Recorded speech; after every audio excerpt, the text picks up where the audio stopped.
Saja. Bismillahirrahmanirrahim. Assalamualaikum warahmatullahi wabarakatuh. Alhamdulillahirrahmanirrahim. Puji syukur kita panjatkan kehadirat Allah Subhanahu wa taala.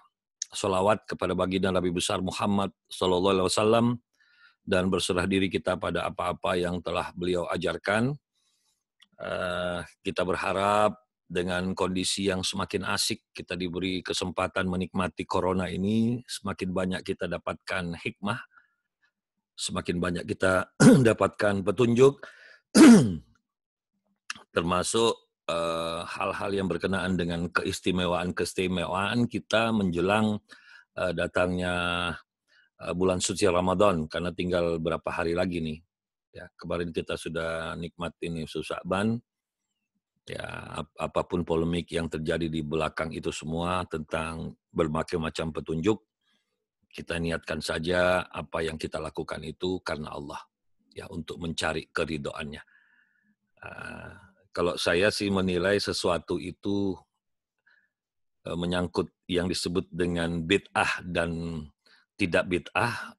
Kalau pendapat saya pribadi adalah sesuatu kebaikan kerjakan saja. Tapi memang kalau kita sebutkan menjadi sesuatu yang wajib atau kita meyakini itu dikerjakan oleh Rasul, maka itu nanti akan mengarah kepada bid'ah. Kalau saya berpendapatnya begitu. Tapi selama itu kebaikan, dikerjakan saja. Karena ada pendapat yang menyatakan bahwa bid'ah itu pokoknya tidak dikerjakan Rasul, kita kerjakan ya bid'ah, ya susah kalau gitu. Berarti hidup kita ini 90% bid'ah semua. Kita tidak hidup di eranya Rasul, berarti bid'ah. Karena Rasul tidak hidup di tahun 2020. Nah, ini kan repot jadinya. Rasul pakai siwa, kita pakai Pepsodent, kita pakai sikat gigi. Rasul makan kurma, kita tidak ada kurma di sini, kita makan beras. Bingung kita kan. Sementara Rasul bukan anak UIN, kita kuliah di UIN. Rasul tidak pernah menjadi pengurus MUI, kita jadi pengurus MUI. Jadi repot kita ini.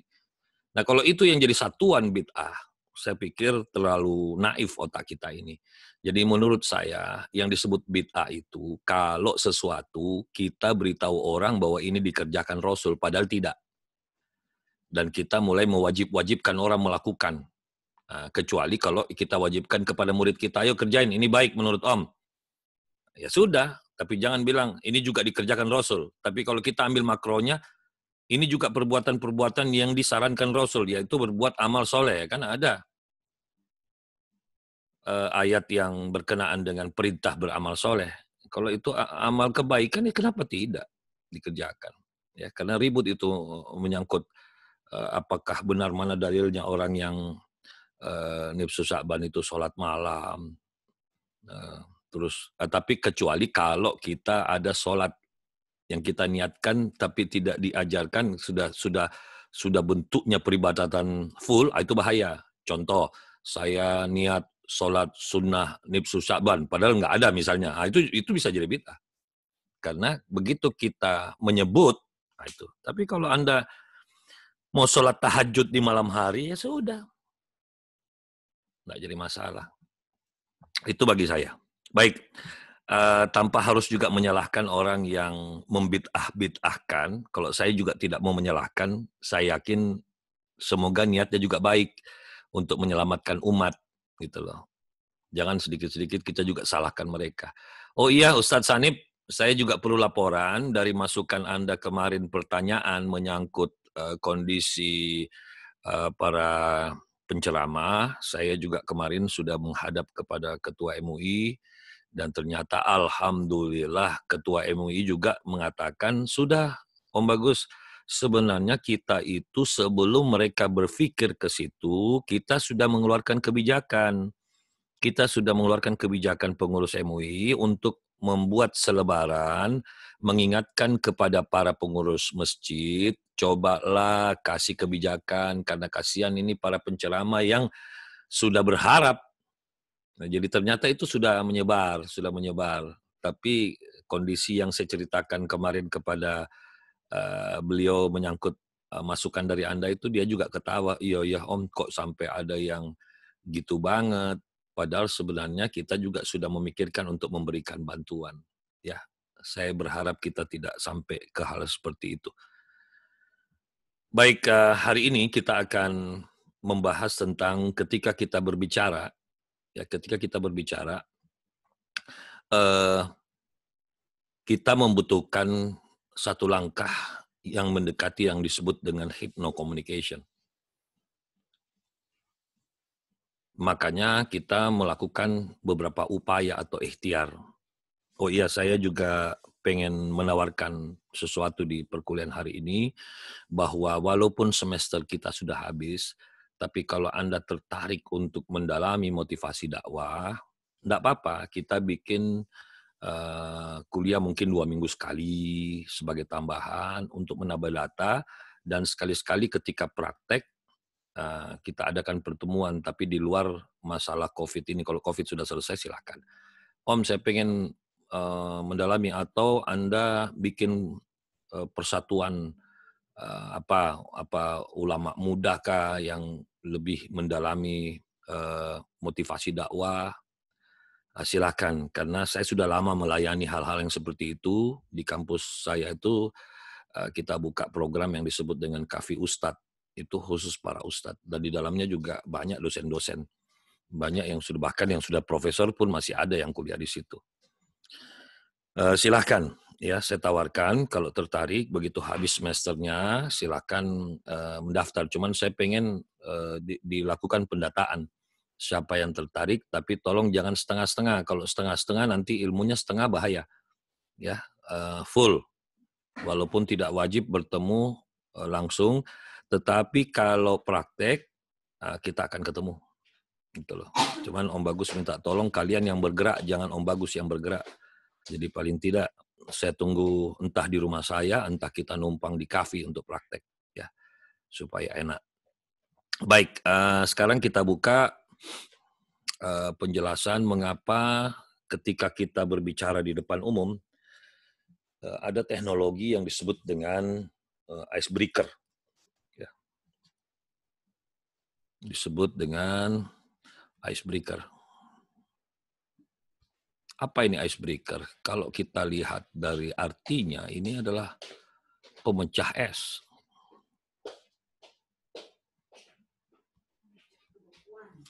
Sebenarnya yang dimaksud dengan ice di sini sebenarnya bukan es yang dimaksud itu, tetapi di sini ada kondisi beku.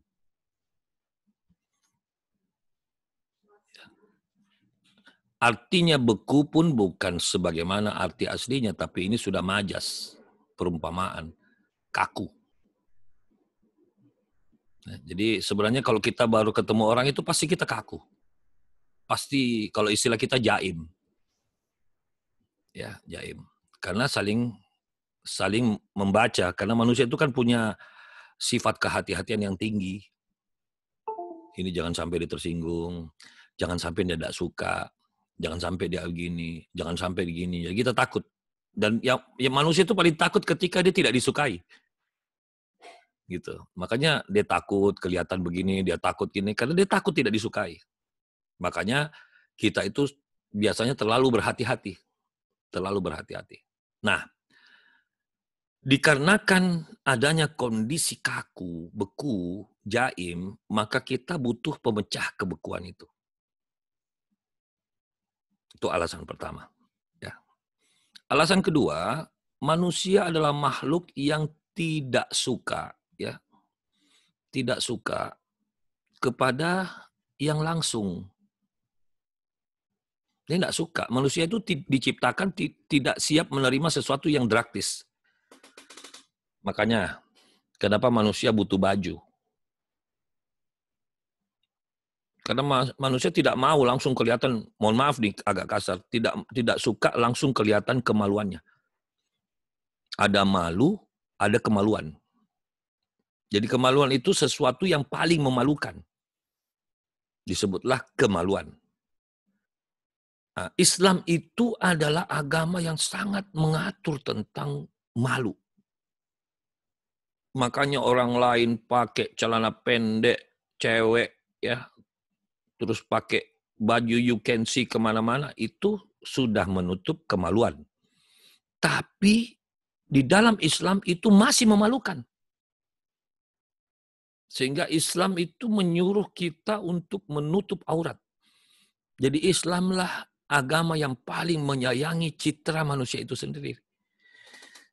Jadi Islam yang mengajarkan kita bagaimana kita sayang pada diri kita berbanding keyakinan lain. Tapi setelah Om Bagus mencoba untuk mendalami, ya sebenarnya suster ibarat bukan suster di rumah sakit ya, suster pelayanan yang ada di gereja-gereja itu kan juga menutup aurat sebenarnya. Kalau kita lihat Bunda Maria itu kan pakai jilbab. Kalau kita lihat dia pakai jilbab, gambarnya pun di mana-mana pakai jilbab. Tapi kok nggak ada pengikut yang pakai ya? Gue juga bingung itu.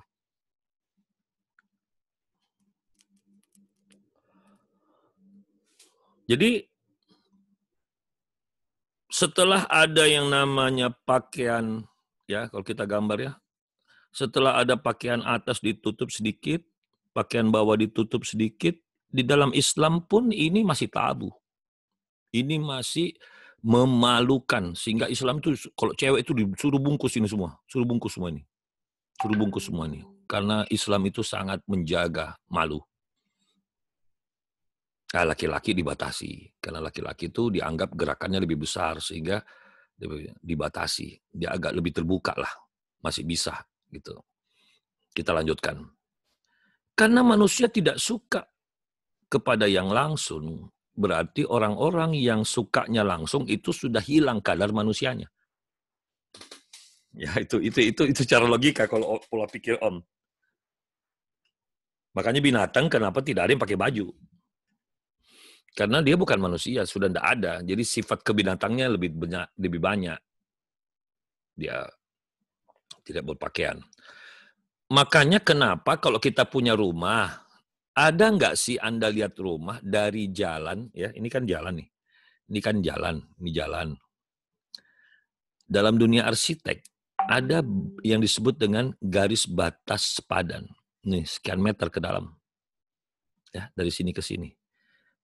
Ya, itu ada aturannya, ya, ada aturannya antara 6 sampai 8 meter ke dalam. Itu enggak boleh dipakai, enggak boleh dibangun itu.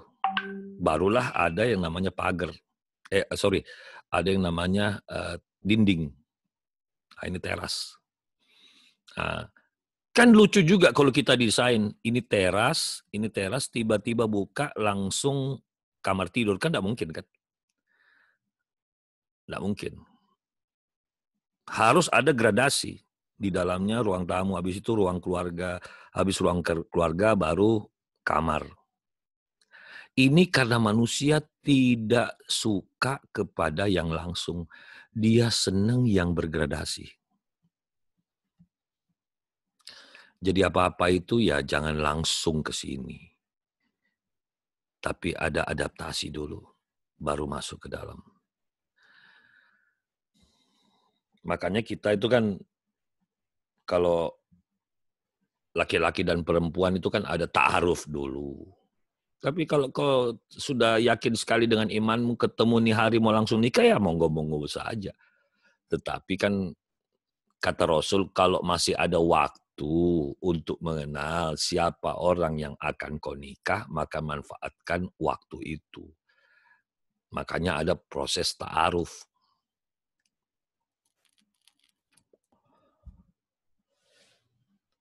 Apalagi kematian.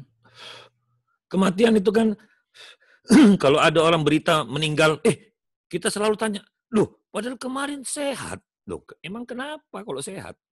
Emang orang sehat tidak boleh mati? Banyaknya tuh orang sehat mati, banyaknya orang sakit-sakit tidak mati-mati. Karena apa? Manusia terbiasa dengan gradasi. Dia siap mendengar orang mati kalau sakit dulu. Karena sakit itu proses menuju kematian. Itu yang dikenal. Mau makan saja, ada makanan pembuka, ada apa. Nah ini kita harus pahami dulu.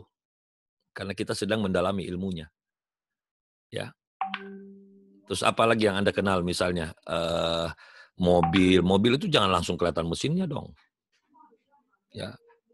kelihatan dulu kulitnya, apa dan seterusnya, baru enak kita ngelihatnya. Apalagi kira-kira? Al-Quran aja harus ada sampulnya dulu kan? Ada sampulnya, habis sampulnya ada pengantar-pengantarnya dari Kemenak, bla bla bla bla, baru Al-Fatihah dulu. Habis Al-Fatihah, barulah kita dapat surah berikutnya, pembukanya itu yaitulah Al-Quran yang dibuka dengan surah Al-Baqarah misalnya. Jadi kita ketemu dulu ibunya, itu loh. Habis ketemu ibunya, barulah Al-Baqarah terus sampai ke belakang. Apalagi yang Anda kenal sebagai gradasi? Coba. Laut, pantai dulu dong. Gimana kalau langsung laut? Ya kan? Gunung. Gunung, kaki gunung dulu dong. Biar enak kita mendakinya. Kalau tiba-tiba langsung lurus begini, naik tinggi, waduh. Itu. Bingung kita kan lihat gunung kayak gitu. Jadi gunung itu didesain seperti itu. Apalagi orang mau sakit keras, ya sakit lunak dulu, baru gitu. Makanya manusia tuh kaget kalau tiba-tiba panas, tiba-tiba baru aja noleh ke kiri, terus noleh ke kanan, hujan deras. Nggak mungkin. Allah kasih mendung dulu. Allah kasih angin dulu. Langit gelap dulu. Biar manusia tuh siap-siap. Karena manusia itu tidak siap. Nah matahari, emang matahari begitu terbit langsung di atas kepala? Kan enggak, dia dari ufuk dulu. Dia pun nongol itu alon-alon pokoknya. Sampai kita enggak rasa kok. Justru kita kaget kalau tiba-tiba pas keluar rumah matahari di depan kita, pas kita baru jalan 1 menit, loh kok sudah di kepala? Kita kaget itu. Nah, kenapa ini Om Bagus ceritakan semua? Biar Anda pahami, berceramah itu jangan langsung poinnya. Karena manusia tidak suka. Tidak suka. Ya. Nah, saya kasih lagi contoh. Perhatikan. Kalau Anda melihat manusia yang jaim, itu kalau saya gambarkan seperti botol, ya, seperti botol. Itu ibaratnya kita akan memasukkan sesuatu di dalam. Kalau yang jaim itu adalah botol yang ketutup. Nah, sementara kita ingin menuangkan air ke dalamnya. Tugas Anda ngapain dulu? Sebelum Anda menuangkan, tugas Anda kan buka dulu ini.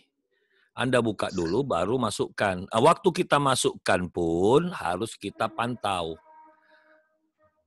Jangan ngomong aja terus.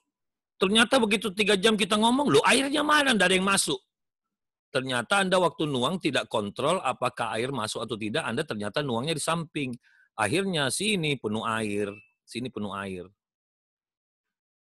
Rugi nggak Anda ngomong 3 jam begitu?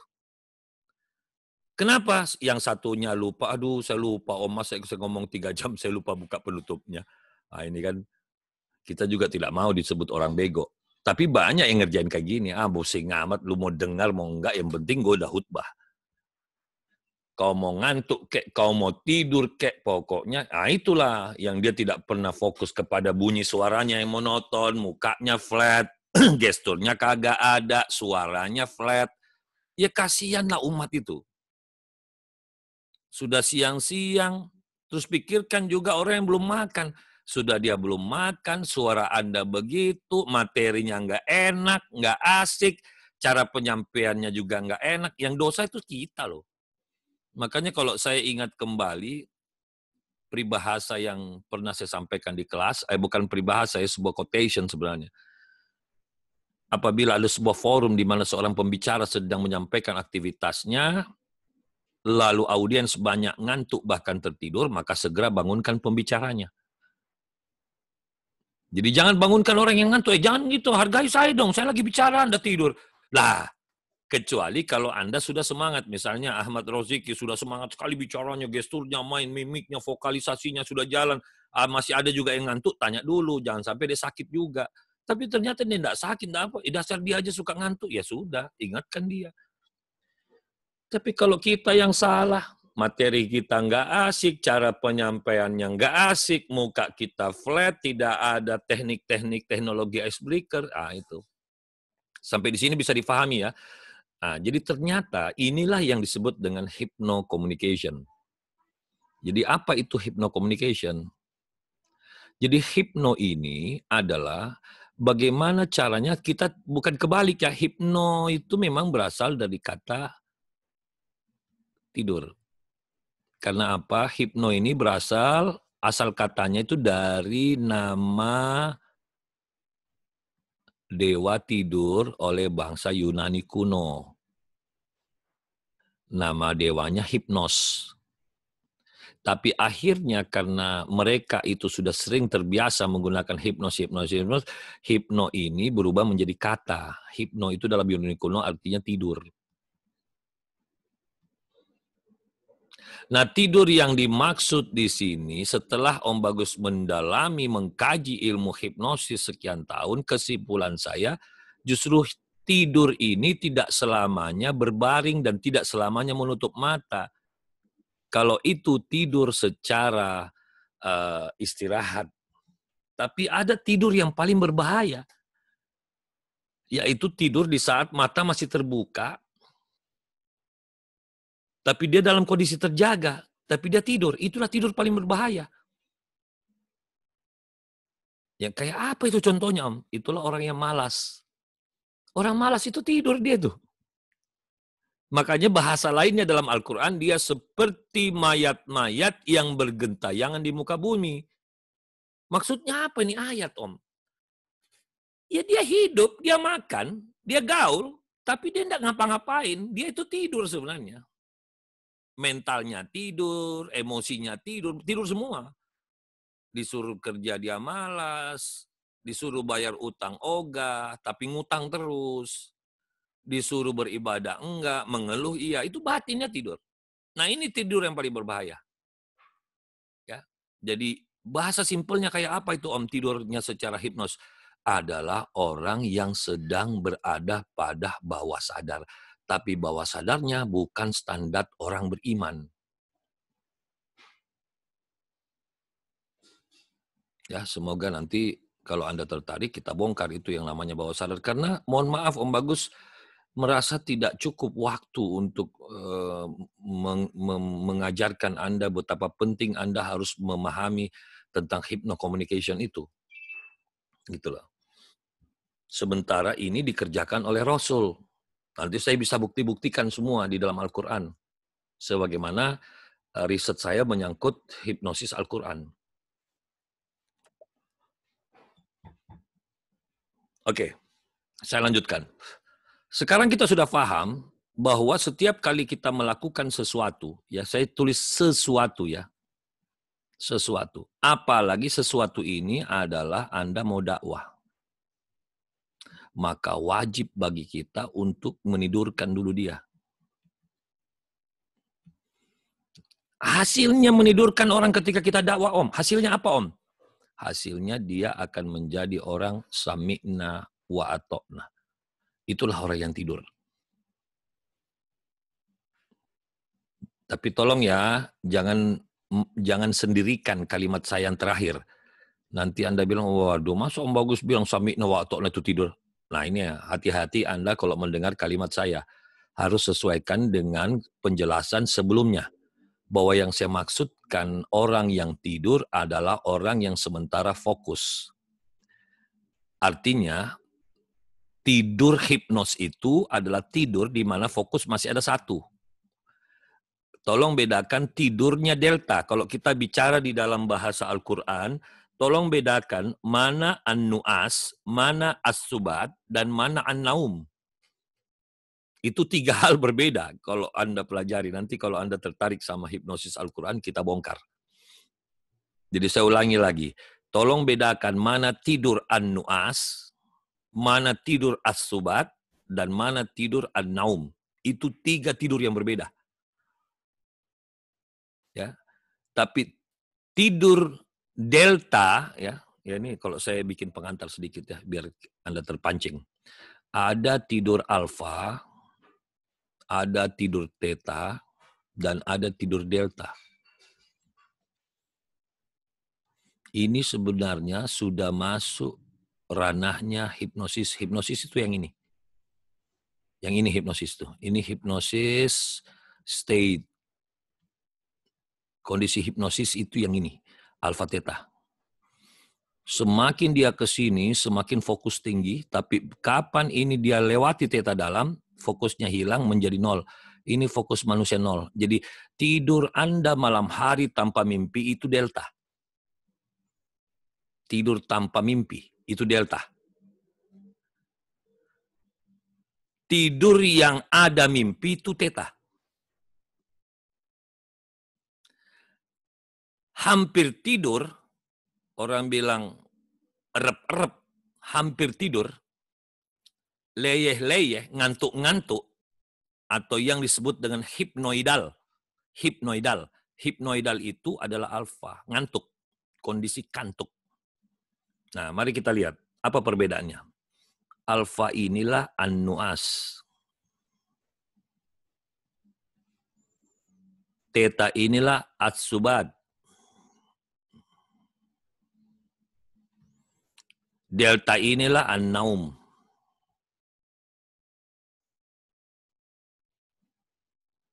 Khusyuk itu di mana? Khusyuk itu di sini, Om. Makanya kenapa banyak orang bilang khusyuk itu katanya tidak dengar apa-apa. Khusyuk itu. Nah, pingsan itu di sini. Pingsan itu di sini. Pingsan sejati di sini. Khusyuk itu di sini. Kesurupan itu di sini. Leyeh-leyeh itu di sini. Sandaran sambil menghayal mantan, itu di sini Anda itu. Banyak turunnya wahyu itu di sini. Di sini. Theta. Rasulullah SAW ketika di Gua Hira, pertama kali beliau berhasil stay di theta, itulah suaranya Jibril dia bisa dengar. Karena suara makhluk gaib kalau Anda di kondisi ini tidak bisa. Ini namanya kondisi beta. Beta ini alam sadar.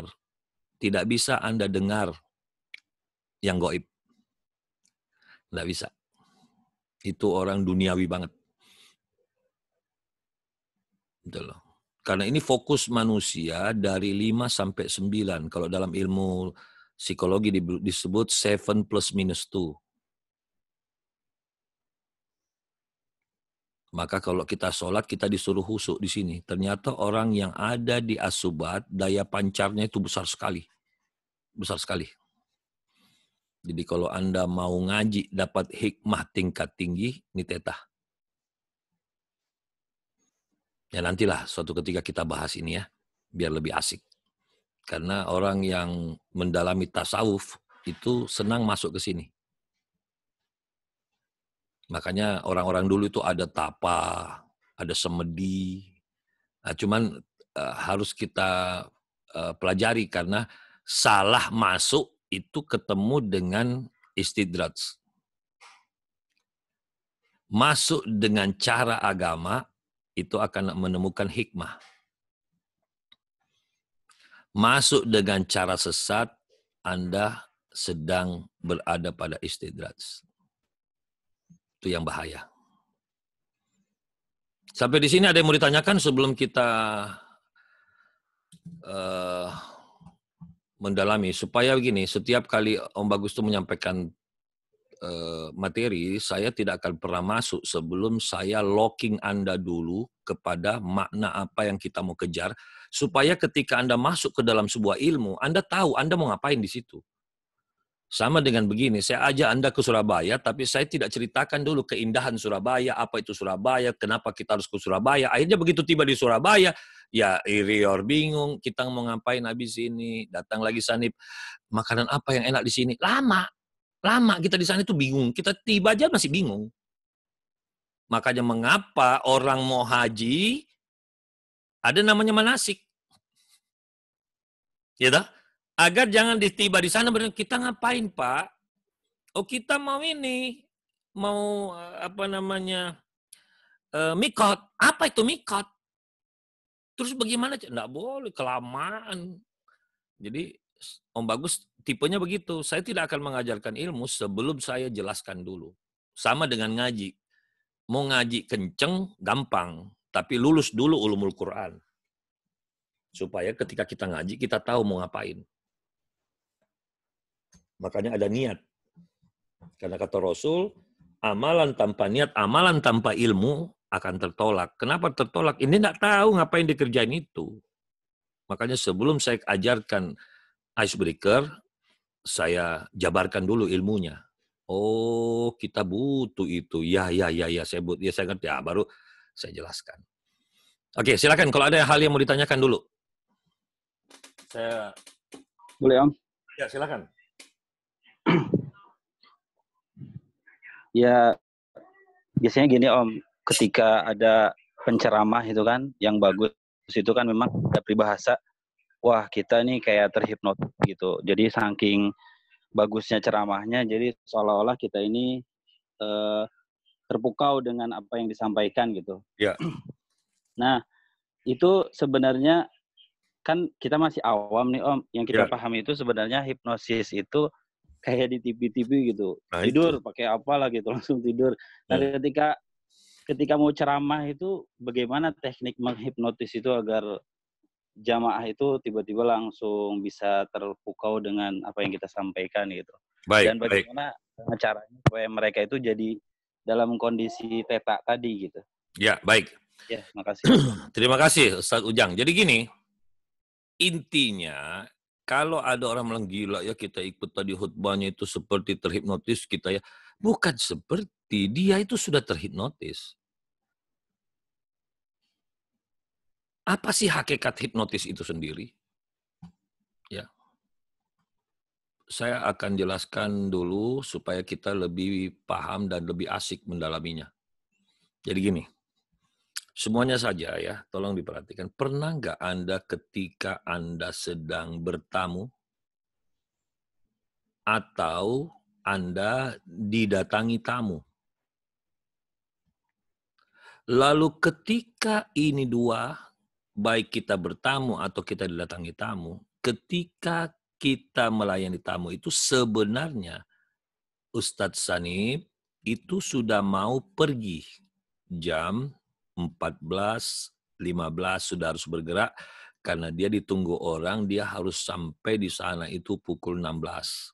Jadi dia perkirakan 1,5 jam, bla bla bla blanya berarti 14.15 sudah harus bergerak. Tapi ini tamu sudah 14.20 tidak bergerak juga. Lalu istri Anda sudah kasih kode, Mas, sudah jam berapa? Terus Anda bilang, iya tapi nggak enak Nggak enak, gimana ya ngomongnya?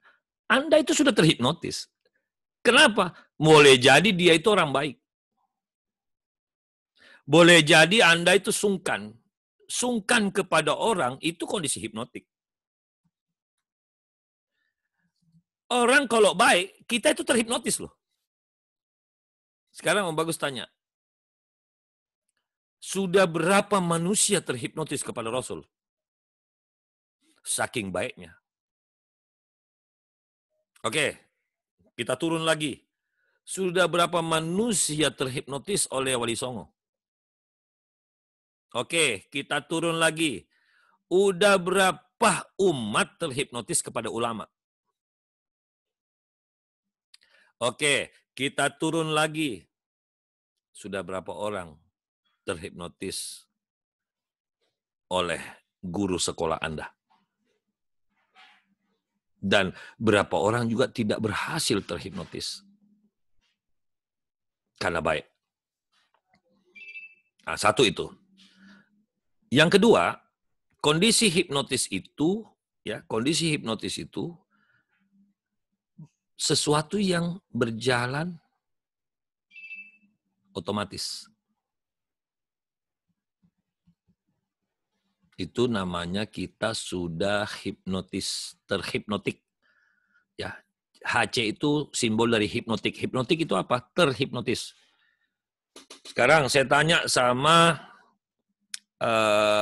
Anda ya. Jadi saya ulangi lagi, berjalan otomatis itu dalam bahasa lain, kita tidak mikir lagi. Orang yang sudah terhipnotis itu sudah tidak mikir lagi. Makanya bahasa lainnya adalah sami'na wa ata'na. Dengarkan dan taati. Dengarkan dan kerjain. Itu sudah hipnotik. Nah sekarang, ketika Ustadz Ahmad Roziki mendengar azan, Allahu Akbar, Allahu Akbar, ada tamunya. Pasti Anda kasih kode. Minimal Anda lihat jam tangan supaya dia paham. Tidak juga Anda mungkin masih bisa bertahan karena Anda juga sudah terhipnotis dengan orang itu. Ini orang baik, nggak enak loh, gimana ya? Saya mau usir, nanti dia tersinggung, tapi gimana ya? Ini sudah azan. Lalu tiba-tiba komat. Allahu Akbar, Masya Allah, saya ketinggalan nih. Terpaksa Anda bicara karena Anda lebih terhipnotis kepada panggilan Allah daripada panggilan nafsu Anda untuk melayani orang ini. Ternyata dia juga hilaf. Astagfirullah. Iya, berat. Akhirnya dia juga bergerak.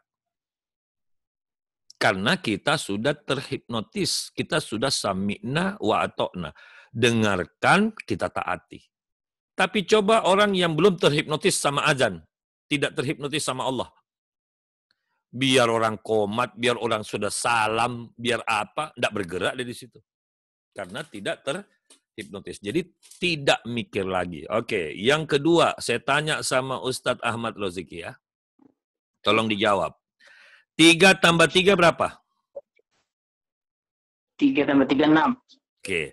3 kali 3? 9. Oke. Anda mikir nggak tadi? Spontan. Ya, itu sudah disebut berpikir cara heuristik. Jadi, orang yang sudah berpikir secara heuristik berarti dia sudah terhipnotis untuk urusan itu. Tetapi sekarang dengarkan pertanyaannya, oke? Tolong Anda jawab. 3 kali 3 tambah 27 kurang 81 tambah 15 dikali 4 pangkat 1. Berapa, Ustaz? Nah, itu Anda harus memikirkan standar sadar. Disebutlah berpikir sistematik. Orang yang sudah hipnotik, dia berpikirnya standar heuristik. Oke, sekarang saya tunjukkan ya bahwa hafalan Anda itu adalah heuristik. Sekarang kalau saya minta Anda membaca Al-Fatihah dari ayat 1 sampai ayat 7, saya yakin Anda bisa lancar ya. Sekarang coba Ustadz Ahmad Roziki, kan Anda hafal Al-Fatihah kan? Hafal dong. Berapa tahun Anda baca Al-Fatihah? Sudah berapa tahun? Sepanjang umur Anda kan? Iya. Oke, sekarang saya mau tes Anda. Tolong baca Al-Fatihah dari ayat 7 ke ayat 1. Silakan. Ghairil maghdubi alaihim waladdallin.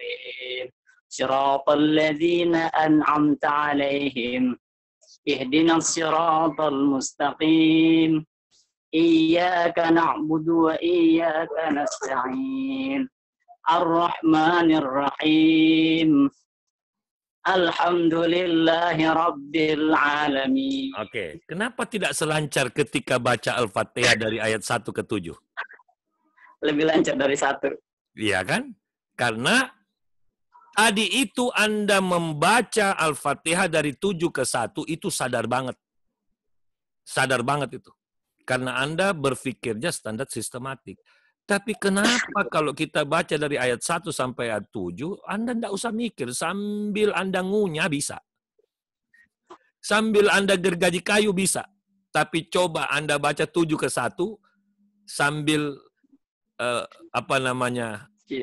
ngobrol sama orang. Tidak bisa. Atau sambil nyetir. Tidak bisa. Nah itu. Jadi, semua yang berjalan secara otomatis itu bisa terjadi kalau kita sudah hipnotik. Saya kasih contoh ya. Misalnya Anda nyetir mobil tapi sudah bertahun-tahun bisa. Itu Anda nyetir pakai heuristik. Tapi orang yang baru nyetir mobil, baru 2 hari belajar, dia akan nyetir pakai sistematik. Makanya badannya keringat. Karena baru bisa. Oke. Jadi hipnotik adalah kondisi manusia itu nerimo. Nah, yang bahayanya kalau orang sudah kita buat nerimo, kita bohongi saja, dia ikut. Karena sudah hipnotik. Nah, yang jadi pertanyaan, bagaimana caranya melakukan ini semua? Caranya adalah yang beberapa saat lalu saya sudah sampaikan, jangan buat perbedaan. Gitu? Istilahnya, sorry.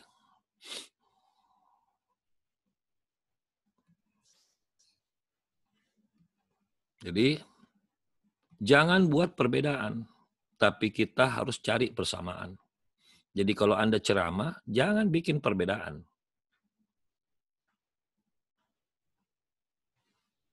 Yang kedua, berarti Anda harus samakan. Nah, kalau begitu Om, supaya saya bisa melakukan, ini kita lagi bahas tentang icebreaker ya. Ini kita bahas tentang icebreaker. Berarti kita samakan. Supaya kita tidak salah berceramah, sebelum kita datang, kita pelajari dulu. Siapa jamaah di sana. Oh, itu komplek Om, dan ternyata kompleknya itu komplek yang sudah tua. Wah, berarti penghuninya itu sudah tua-tua. Rata-rata pensiunan. Oh, bagaimana menghadapi pensiunan? Bagaimana menghadapi pejabat? Oh, ternyata situ banyak pejabat. Nah, waktu Anda mau ceramah, materi yang Anda sampaikan itu Anda harus pikirkan. Ini materi khusus untuk orang yang logiknya tinggi nih. Tapi kalau kita sudah siapkan materi seperti itu, besok kita mau pakai di kampung-kampung, enggak cocok itu lagi. Karena sudah tidak sama pola risetnya. Umurnya berapa yang ikut, kira-kira mereka ini dasar agamanya. Oh, ternyata yang sering ngisi di situ tuh Quraisy Shihab. Yang sering ngisi itu Ustadz Abdul Somad. Wah, tinggi nih logikanya nih. Oh, berarti saya kajiannya harus lebih tinggi nih. Nggak bisa nih kalau kasih materi yang biasa nih. Seperti itu. Terus, ikuti polanya. Ikuti pola. Polanya apa? Oh, dia itu ibu-ibu majelis taklim yang hobinya jalan-jalan. Sekarang polanya kasih masuk. Ustazah Iin cerita tentang beberapa kota-kota pariwisata, misalnya. Berarti dia tanya, oh, ibu sering juga ya? Iya, saya juga kalau ceramah ya sekaligus tadabur ke beberapa kota. Dia senang kamu itu, dia senang. Karena memang sama. Tapi jangan kita ceramah, sudah tahu ini ibu majelis taklim sukanya jalan-jalan, kita bilang, Anda ini kan wanita. Di rumah, berbakti sama suami, bukan jalan-jalan. Langsung dia jaim semua. Waduh, jangan panggil lagi nih ya. Kayak begini, ustazahnya ini nggak asik. Ya sudah, nggak dipanggil lagi. Nah gitu. Ya. Terus, kita harus melakukan pola yang disebut dengan hypno-communication. Nah, hypno-communication inilah yang kita pelajari satu semester ini sebenarnya. Dan sekarang kita lagi melakukan poin-poin yang disebut dengan icebreaker. Kemarin kan hypno-communication saya sudah kasih simpati. Terus hypno-communication itu, tolong acting Anda jangan salah. Dan ekspresi Anda harus benar. Ini semua dalam rangka hypno-communication. Ya. Terus, kuasai yang disebut dengan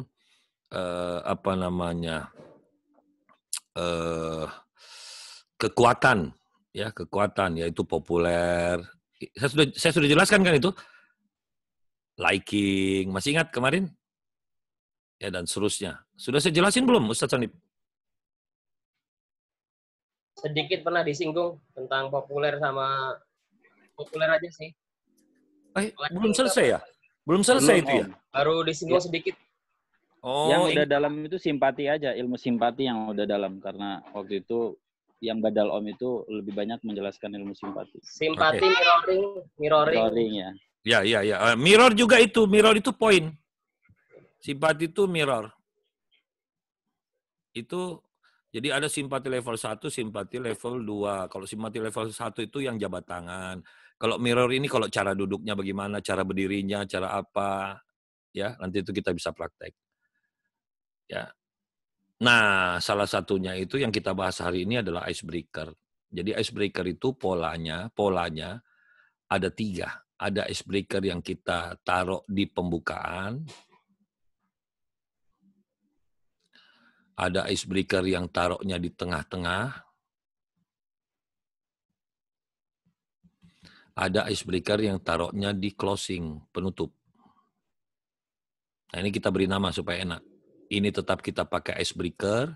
Yang ini namanya energizer.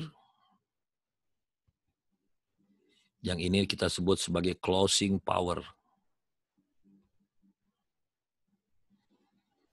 Nah, sebenarnya isinya semua adalah icebreaker. Kenapa harus ada yang di tengah-tengah, Om? Karena manusia itu, otaknya secara neurologi, betah-betahnya itu per 20 menit, dia terjadi proses merosot. Nah, supaya dia tetap stabil, maka kita angkat pakai energizer. Karena kapan dia merosot, Anda ngomong apa, sudah dia tidak dengar. Per 20 menit, ingat itu. Jadi kalau Anda ceramah 2 jam, berarti harus Anda siapkan berapa energizer. 1 jam itu kan 3. 3 energizer. Jadi kalau Anda ngomong 2 jam, berarti 6 energizer. 1 icebreaker, 1 closing power. Gitu.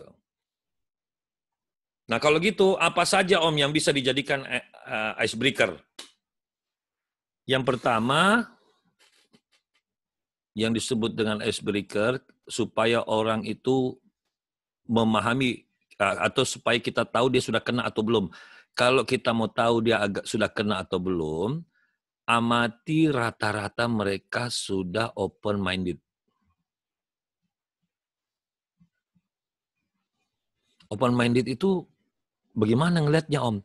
Dia sudah mulai senyum, terus wajahnya itu kau bergerak, dia matanya itu tidak pernah jarang berkedip.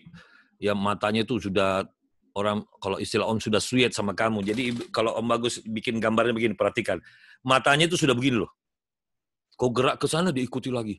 Sambil mukanya itu ini bagus, empati banget, menunggu kau bercerita. Dan kalau kau ketawa, kau cerita, dia ngakak. Itu udah kena itu. Itu sudah open minded. Sudah kena dia tuh. Tapi kalau dia masih ngeliriknya, masih lipat tangan, terus kamu menyampaikan sebuah statement, dia gini. Terus dia cari massa. Kadang-kadang kita ngomong, kita audiens itu cari massa. Bagaimana cara dia cari massa? Dia pergi bisikin orang di sampingnya. Jadi contoh gini, begitu kamu menyampaikan sebuah statement, dia kan lagi duduk begini. Terus kamu lagi menyampaikan sebuah statement bahwa sebenarnya yang ditafsirkan dalam ini dia gini. Menurut kamu kalau orang bicara begitu, itu orang defend itu. Dia sudah mengatakan kamu itu salah. Nah kalau sudah begitu, apa langkahnya Om?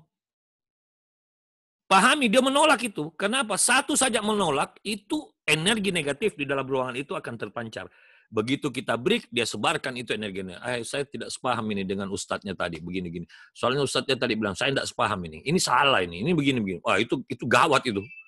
Itu gawat itu merusak. Kita ngomong kayak apa panjang lebar, dia rusak. Nah, kita takut kalau ada yang kena sama dia. Gitu loh. Nah, itu harus diantisipasi yang kayak gitu. Saya lanjutkan. Jadi ketika kita melancarkan icebreaker pertama, apa yang kita tunggu? Orang open mind, orang senyum, orang mengikuti gerakan kita, ya. Dia tidak mengutak-ngatik handphone, tidak sandaran. Ya bagaimana sih orang antusias tuh? Kita aja kalau nonton film bagus di televisi, kita nggak bisa itu sambil duduk sandar tuh seperti kita nggak ikut terlibat dalam film itu. Jadi kita duduknya itu tegang. Itu kita sudah hipnotik. Sampai lucunya kita mau kencing aja kita lupa loh. Nanti pas filmnya habis baru kita bilang, kencing yuk.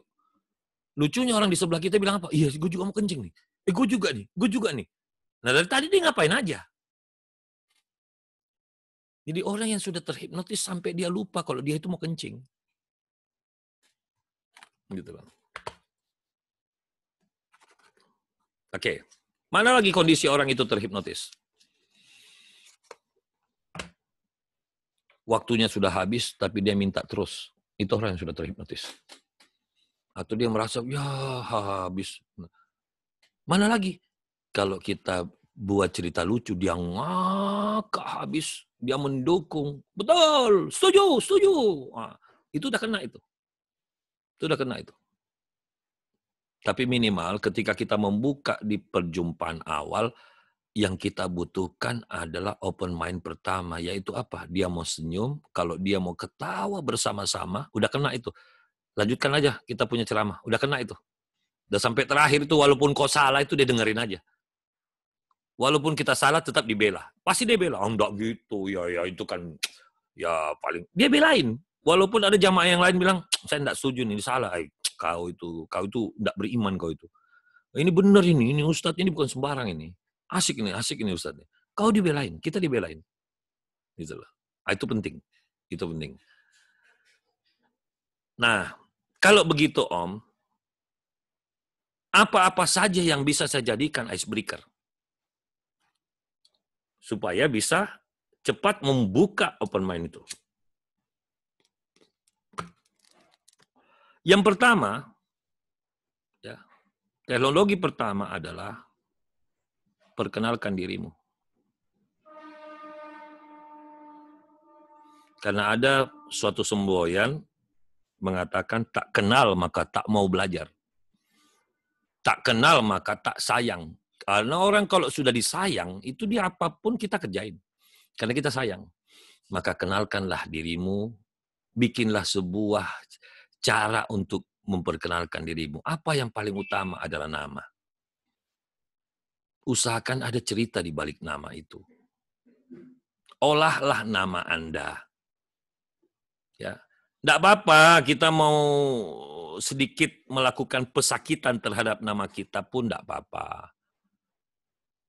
Contoh ya, nama lengkap saya itu Bagus Wahyudi, tapi cukup panggil saya dengan Bagus, supaya Anda mudah ingat. Karena kapan Anda masuk di kamar mandi, Anda lihat nama saya, karena nama saya itu adalah merek kapur barus. Ada tulisannya Bagus. Dan Anda kalau hidup seumuran dengan saya, ingat-ingat apa yang dulu dikatakan oleh Pak Tino Sidin. Setiap periksa gambar, ini gambar kawanmu dari SDM, bagus. Saya lagi. Makanya dulu saya ngetop.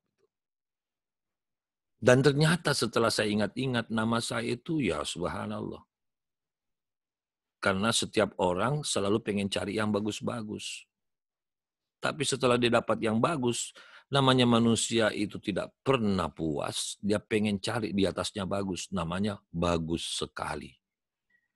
Wah ini bagus sekali nih. Dia pindah, dia tinggalkan yang bagus. Ternyata nama saya itu masih di atasnya bagus sekali. Karena kalau bagus sekali, bagusnya cuma sekali. Kalau saya tuh bagus, 2 kali bagus. Nah itu bisa. Atau bikin anekdot lain. Perkenalkan nama saya Tu Bagus Wahyudi. Biasanya kalau orang mendengar kata Tu Bagus, saya langsung dituduh. Tuduhannya saya orang mana? Banten. Nah, padahal saya bukan orang Banten. Saya ini orang baik-baik. Orang ger. Tidak apa-apa. Jadi silakan bikin teknologi memperkenalkan nama Anda.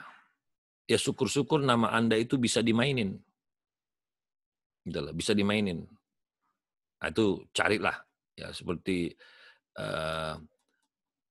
Ustadz Sanib.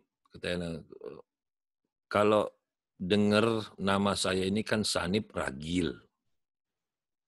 Nah saya sudah ketahuan lah saya anak keberapa. Gitu loh.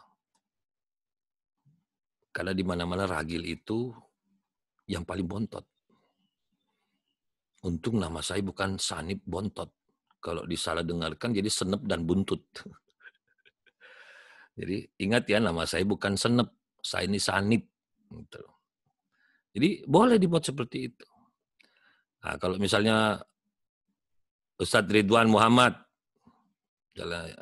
boleh Anda tidak hafal nama saya, Enggak apa-apa ya, saya cuma ulang nama saya Ridwan Muhammad. Boleh Anda tidak hafal nama saya, silakan. Saya ulangi ya, nama saya Ridwan Muhammad. Boleh enggak hafal nama saya, boleh. Tapi nanti Anda susah ketika mati. Karena saya tidak bisa bantu Anda nanti masuk pintu surga. Karena nanti di sana asosiasi sesama Ridwan akan saling melindungi. Saya tidak bisa bantu Anda. Kalau Anda tidak hafal nama saya. Karena malaikat penjaga surga namanya Ridwan. Begitu. Jadi boleh Anda bikin apa saja. Bikin. Ya. Dulu Bapak Ibu sekalian, waktu saya SD, saya sempat bertanya sama orang tua saya, mengapa saya diberi nama Irior? Ternyata setelah saya cari-cari, bapak saya tetap saja diam. Tapi saya menemukan ternyata mengapa saya diberi nama Irior itu. Ternyata nama saya ini akan membuat orang-orang iri. Jadi makanya kalau dibalik, membuat iri-iri semua orang. Itulah disebut dengan Irior. Itulah. Itu boleh saja, silahkan Anda bikin. Apa saja. Ya. Ujang, Bapak Ibu sekalian, kalau dengar nama Ujang, pasti orang tahu kalau saya dari Manado. Orang ketawa, bukan sudah Pak. Iya udah tahu, makanya saya tes. Gitu. Tapi waktu Anda bilang Manado, coba Anda medok Jawa. Jadi kan 3 suku itu Anda ucap. Perkenalkan, nama saya Ujang Saprudin. Di mana-mana orang langsung tahu saya ini asli dari Manado. Bayangkan, sudah dia bilang Manado, dialeknya dialek Jawa, namanya Ujang. Kan 3 suku itu. Itu boleh dimainkan. Terserah. Yang penting orang sudah mulai senyum. Sambil kita lihat berapa persen di antara mereka itu tidak mau senyum. Oh, ini jaim. Mungkin dia cari lucu-lucu yang agak ilmiah. Hantam lagi ilmiah nanti di 20 menit kemudian. Dia sudah ketawa. Kena. Udah satu ruangan kena. Syukur-syukur ribuan orang Anda satu kali bicara sudah mulai kena. Enak banget. Jadi icebreaker itu kita letakkan di depan. Makanya kenapa kalau kita khutbah itu ada sholawat dulu, ada hamdalah, sebaiknya ada syahadat, ada ajakan bertakwa. Itu semua adalah kumpulan icebreaker yang diajarkan Rasul dalam adab-adab khutbah. Ya, saya lanjutkan. Om, selain perkenalan apa lagi Om? Ya perkenalkan kampung halamanmu. Paling enak itu Ujang. Lalu misalnya Ujang, katakanlah dia orang Sukabumi, katakanlah. Tiba-tiba diundang di Sukabumi. Tapi dia menetap di Jakarta. Itu kita bangga banget loh pulang kampung. Om Bagus ini kalau diundang ke Makassar, kantor apapun, butuh bangga banget. Dan saya seneng tuh. Kenapa? Saya jadikan icebreaker. Terima kasih Bapak Ibu sekalian, saya diajak pulang kampung. Karena mereka berasumsi ketika mendengar nama Tuh Bagus, dia bilang pasti orang Jawa ini. Jadi, ini pembicara nasional, ini motivator nasional loh, ini datang ke Makassar. Taunya kita orang Makassar. Langsung pertama saya buka, saya langsung pakai bahasa Makassar. Kaget semua orang-orang peserta itu. Loh, ini pembicaranya bisa bahasa Makassar loh. Karena orang paling suka kalau kita gunakan bahasanya dia. Makanya kalau mau ceramah, ke kotanya orang, kuasai sedikit pembukaan. Ya, misalnya kita datang ke daerah Jawa, ya. Bapak-bapak, ibu-ibu, assalamualaikum warahmatullahi wabarakatuh. Sugeng dalu, piye kabare bapak ibu? Senang dia tuh. Ya menopo kabare pun senang dia. Terus kita datang ke daerah Sunda. Kumaha damang, bapak ibu, Mang Ujang, Asep teh. Mereka senang. Karena kita menggunakan bahasanya. Itu teknik mirror yang kita pakai pendekatan icebreaker. Gitu. Jadi, apalagi teknik icebreaker-nya? Deketi profesinya. Kalau mereka adalah kumpulan profesi, deketi profesinya. Dan jangan mengatakan kata Anda. Anda ini para penerbang, jangan. Kelamaan Anda disukai. Jadi Anda naik, Anda harus menggunakan kata kita. Bapak Ibu sekalian, kita sebagai penerbang, kita. Supaya dia tidak anggap kita ini berbeda sama dia. Wih, dia mau menerima kita. Kita ini sebagai orang-orang yang terbelakang. Walaupun Anda kaya raya, tapi berceramah di daerah orang yang miskin. Jangan bilang Anda ini sebagai orang miskin. Berarti kita beda dong. Nggak boleh. Jadi teknik dalam icebreaker pendekatan bahasanya itu kita menggunakan kata kita. Kita itu saya dan kamu.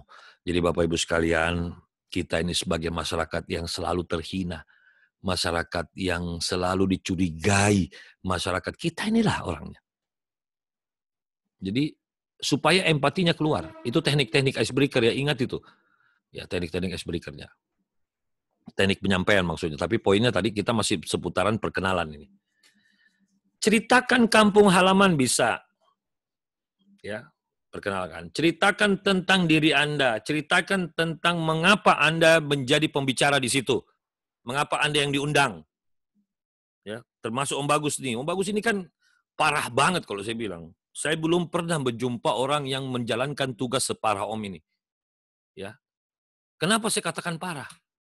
Disuruh berceramah, pesertanya para kiai. Masuk akal nggak?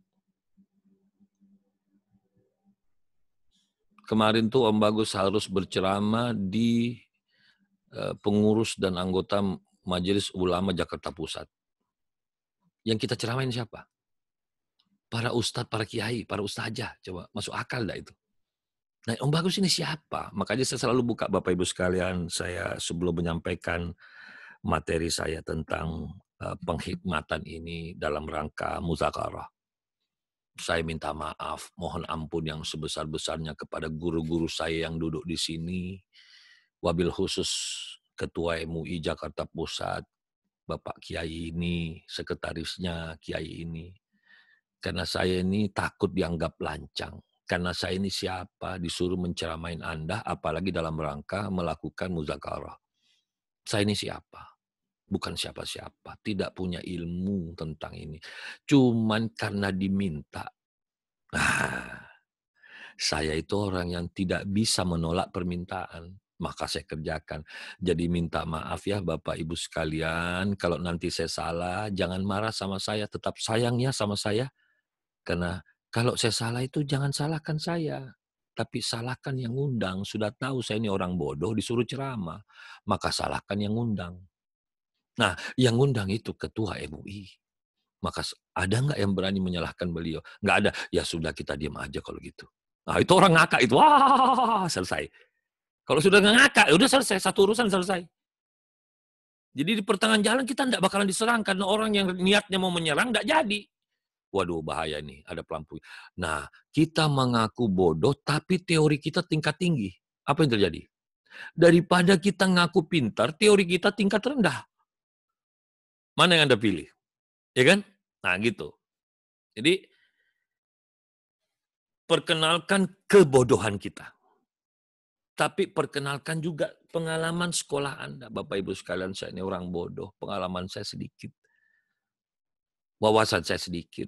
Tapi saya diberi tugas untuk menyampaikan materi ini, ya saya jalankan dengan baik. Nah itu teknologinya. Jadi memperkenalkan diri kita. Ya, perkenalan boleh suku, pendidikan, dan seterusnya itu. Tolong ini harus dilatih. Nggak bisa Anda cuma bilang, oh pokoknya saya udah tahu caranya. Nggak bisa. Setiap hari latihan. Mana? Ya, misalnya Anda sudah bikin teknik perkenalan di diri Anda ada berapa poin? Saya pakai poin 7. Pakai poin 7. Om, saya mau mix poin 7, poin 8, sama poin 1 tentang nama saya. Silakan. Jangan coba-coba bilang, gampang, saya udah tahu, Om Bagus sudah pernah jelaskan. Nggak bisa. Ini tentang cara penyampaian. Anda harus berlatih terus di kamar. Sampai Anda temukan. Ya, karena saya belum lihat di antara video-video itu ada yang kuat banget icebreaker-nya. Masih lemah. Masih lemah. Ya, tapi kalau Anda sudah kuat icebreaker-nya, dahsyat. Mana lagi Om? Yang kedua. Boleh memulai dengan pertanyaan. Sasaran pertanyaan ini supaya orang ya atau jamaah atau audiens itu langsung sadar bahwa dia perlu mengikuti ceramah Anda.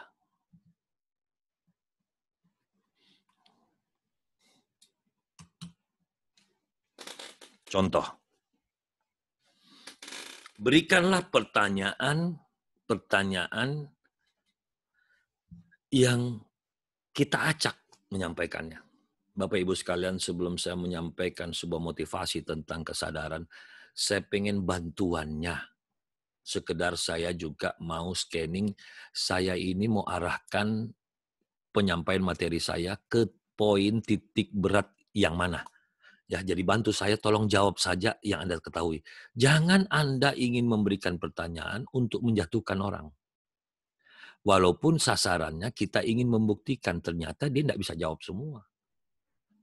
Makanya kita sudah membuktikan, berarti kalau Anda tidak bisa jawab semua pertanyaan saya, berarti Anda butuh mendengar materi saya ini. Nah, itu bisa jadi sebuah icebreaker. Contoh ya, contoh. Bapak Ibu, ya teknik mengemasnya, Bapak Ibu sekalian yang saya hormati, sebelum saya memulai materi saya start dengan memberikan pertanyaan. Pertanyaan saya ini bukan untuk menguji Anda tingkat bodoh dan pinter, nggak ada kaitan. Saya cuman ingin melakukan survei supaya saya tahu diri tentang pada poin mana yang saya harus titik beratkan materi saya ini. Karena materi yang akan saya sampaikan ini sangat luas, sementara waktu yang disediakan cuma 2 jam. Sehingga saya pengen tahu dong titik beratnya itu arahnya kemana. Maka tolong jawab pertanyaan saya dengan jujur ikhlas tanpa harus ketakutan. Oke, baik. Sekarang Ibu bantu saya Bu ya. Jawab saja secara jujur. Apa itu sadar? Dia bengong. Oke, terima kasih Bu. Berarti saya berkesimpulan Ibu tidak menyadari. Berikutnya, tanya lagi di sebelah. Ternyata satu ruangan tidak ada yang tahu artinya. Nah, Bapak Ibu sekalian, bisakah kita sadar kalau kita tidak tahu apa itu sadar? Dan lucunya kita adalah makhluk yang paling marah kalau disebut kita tidak sadar. Ada siapa sih di sini yang siap dikatakan tidak sadar? Semua orang merasa sadar. Tapi apakah benar kita sadar? Inilah permasalahannya. Inilah mengapa saya harus menyampaikan materi tentang kesadaran. Udah kena itu. Dia mau sotoy tengah jalan, tidak bisa. Dari awal dia tidak bisa. Atau ada yang bisa bantu saya untuk menyampaikan apa itu sadar?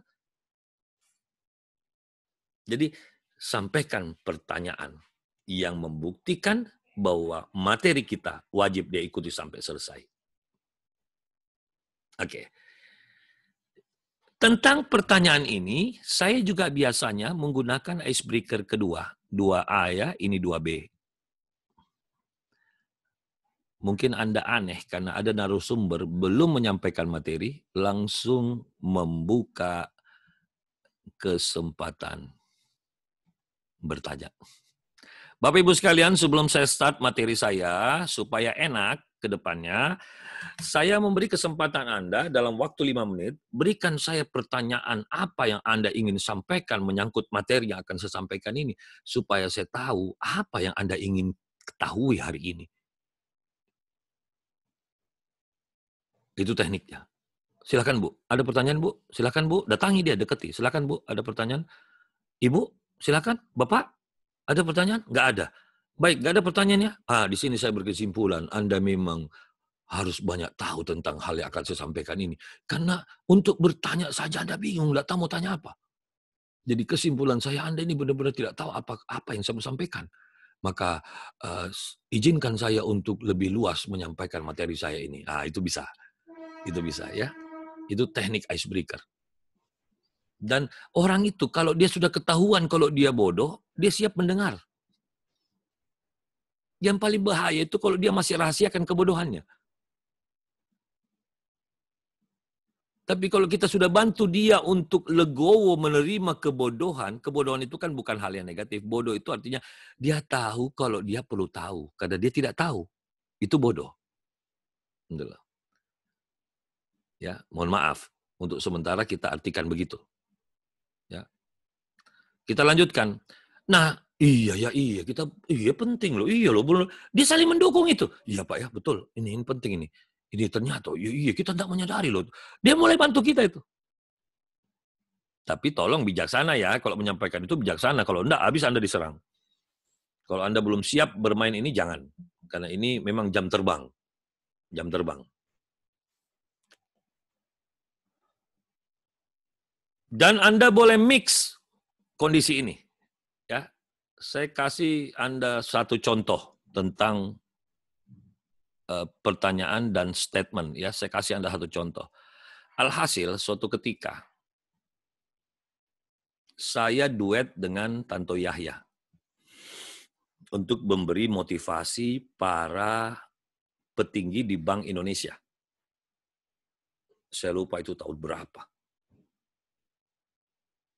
Motivasi ini tentang motivasi pola pikir. Kita mulai acara ini 2 sesi terakhir. Dan dimulai setelah makan malam. Belum apa-apa, saya lagi makan malam sama Tanto ini satu table dengan panitianya, bagian protokolernya. Protokolernya itu saya masih ingat namanya Pak Hairul. Dia bilang, Pak Tubagus sama Pak Tantowi nanti tolong ya jangan sampai acaranya mundur karena ini mereka ini selalu on time. Dan mereka ini sering protes. Terus juga mereka kan pendidikannya rata-rata doktor, rata-rata pendidikannya di luar negeri dan mereka ini kalau pelatihan sering di luar negeri. Training itu luar negeri.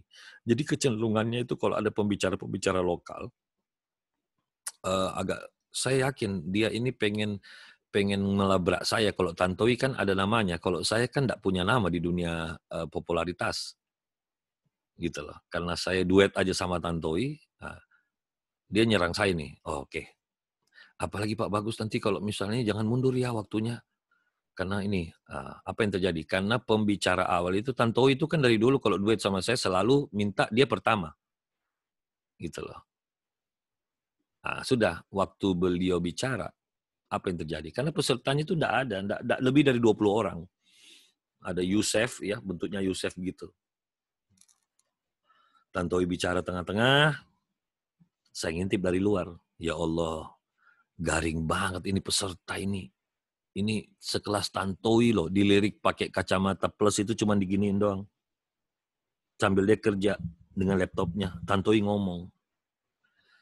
Saya bilang, sekelas Tantowi ini diginiin, apalagi gua. Saya bilang, tidak, saya harus banting setir nih. Icebreaker gua ini harus tingkat tinggi nih. Dah, singkat cerita, saya harus selesai jam 10. Nah, Tantowi itu jam 8:30 selesai, itu pun peserta minta keluar ruangan cafe break dulu. Saya bilang, waduh, habis di waktu cafe break lagi. Sementara materi saya banyak, saya juga pengen bermanfaat untuk mereka, pengen nyerang otaknya, jangan sampai mereka ini terbiasa begitu. Singkat cerita, masuk, sudah jam 9 lewat. Saya berbicara cuma sampai jam 10. Jam 9 lewat 15 masuk ruangan itu pun masih cekakak, cekikik, cekak. Masih juga ada pengantar, masuk lagi MC-nya. Jadi nanti Bapak Ibu sekalian pembicara kita kedua adalah Bapak Tubagus Wahyudi, dia adalah trainer, dia adalah motivator, bla bla bla bla bla bla bla. Nggak ada yang noleh. MC-nya tuh nggak ditoleh. Mereka masih cepat, masih ngobrol. Saya bilang, saya sudah berdiri, nah, akhirnya apa yang terjadi? Saya masuk, saya start dengan icebreaker sulap. Saya bilang, Bapak Ibu sekalian, saya yakin di sini Anda sudah bertahun-tahun di Bank Indonesia. Saya yakin kalau masalah ilmu tentang keuangan, Anda lah rajanya. Sampai mencetak uang, Anda lah orangnya. Karena Anda di Bank Indonesia. Tetapi, satu saja orang di sini yang bisa menciptakan uang dari daun-daun seperti yang saya tunjukkan ini. Saya akui kehebatan Anda, sempurnalah Anda menjadi orang Bank Indonesia. Wah, itu yang pegang laptop langsung ditutup laptopnya. Dia pengen lihat. Saya curi perhatiannya bahwa daun yang saya kasih lihat, Anda orang Bank Indonesia, tapi saya yakin satu pun di sini tidak ada yang bisa membuat seperti saya. Tapi kalau Anda bisa, Anda sempurna jadi Bank Indonesia. Wah, yang main handphone langsung, ini apa ini, Ovin? Pengen lihat. Saya lagi curi hatinya semua. Saya mainkan daun, saya gulung-gulung jadi tumpukan uang. Wah, ini nih. Udah. Saya langsung banting setir, kena semua. Saya bilang, inilah sebab awal mengapa kita ini adalah orang yang paling gampang tertipu. Dunia ini tipuan. Siapa-siapa saja yang matanya dan permainan, wah mereka langsung jatuh. Karena satu ruangan kan tertarik semua.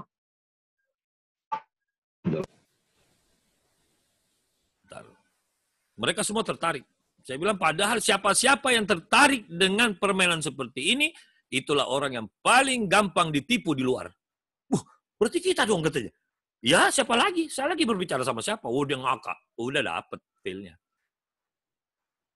Apa yang terjadi? 10:30. Jam 11 saya bilang, Pak, mohon maaf, saya dipesankan panitia, saya tidak boleh selesai jam 10, lewat jam 10. Sekarang jam 11. Terus. Penting ini, penting. Terus. 11:30, jam 12, sampai pegawai hotel masuk ke ruangan itu menyampaikan bahwa sebentar lagi AC akan dimatikan karena batas penggunaan ruangan ini cuma sampai jam 11. Sekarang sudah 12:30.